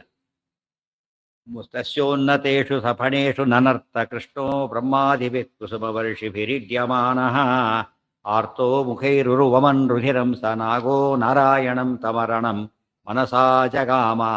ಮನಸ್ಸಿನೊಳಗೆ ನಾರಾಯಣ, ಹೊರಗೆ ನಾರಾಯಣ ವಿರುದ್ಧ ಫೈಟಿಂಗು. ಆಗ ಗೊತ್ತಾಯಿತು ಕೃಷ್ಣ ಅಂತೇಳಿ. ತಚ್ಚಿತ್ರ ತಾಂಡವ ವಿರುಗ್ನ ಫಣಾತಪತ್ರಂ ರಕ್ತಂ ವಮಂತಮುರು ಸನ್ನಧಿಯಂ ನಿತಾಂತಂ ದೃಷ್ಟ್ವಾ ಹಿರಾಜಮುಪಸೇತು ರಮುಷ್ಯ ಪತ್ನ್ಯೋ ನೇಮುಶ್ಚ ಸರ್ವ ಜಗದಾದಿ ಗುರುಂ ಭುವೀಶಂ. ಮುಂದೆ ಏನಾಗುತ್ತೆ ಹೇಳ್ತಾರೆ ಅದು ನಾಳೆ. ಓಂ ಶ್ರೀಯಃ ಪತ್ತೆ ನಿತ್ಯ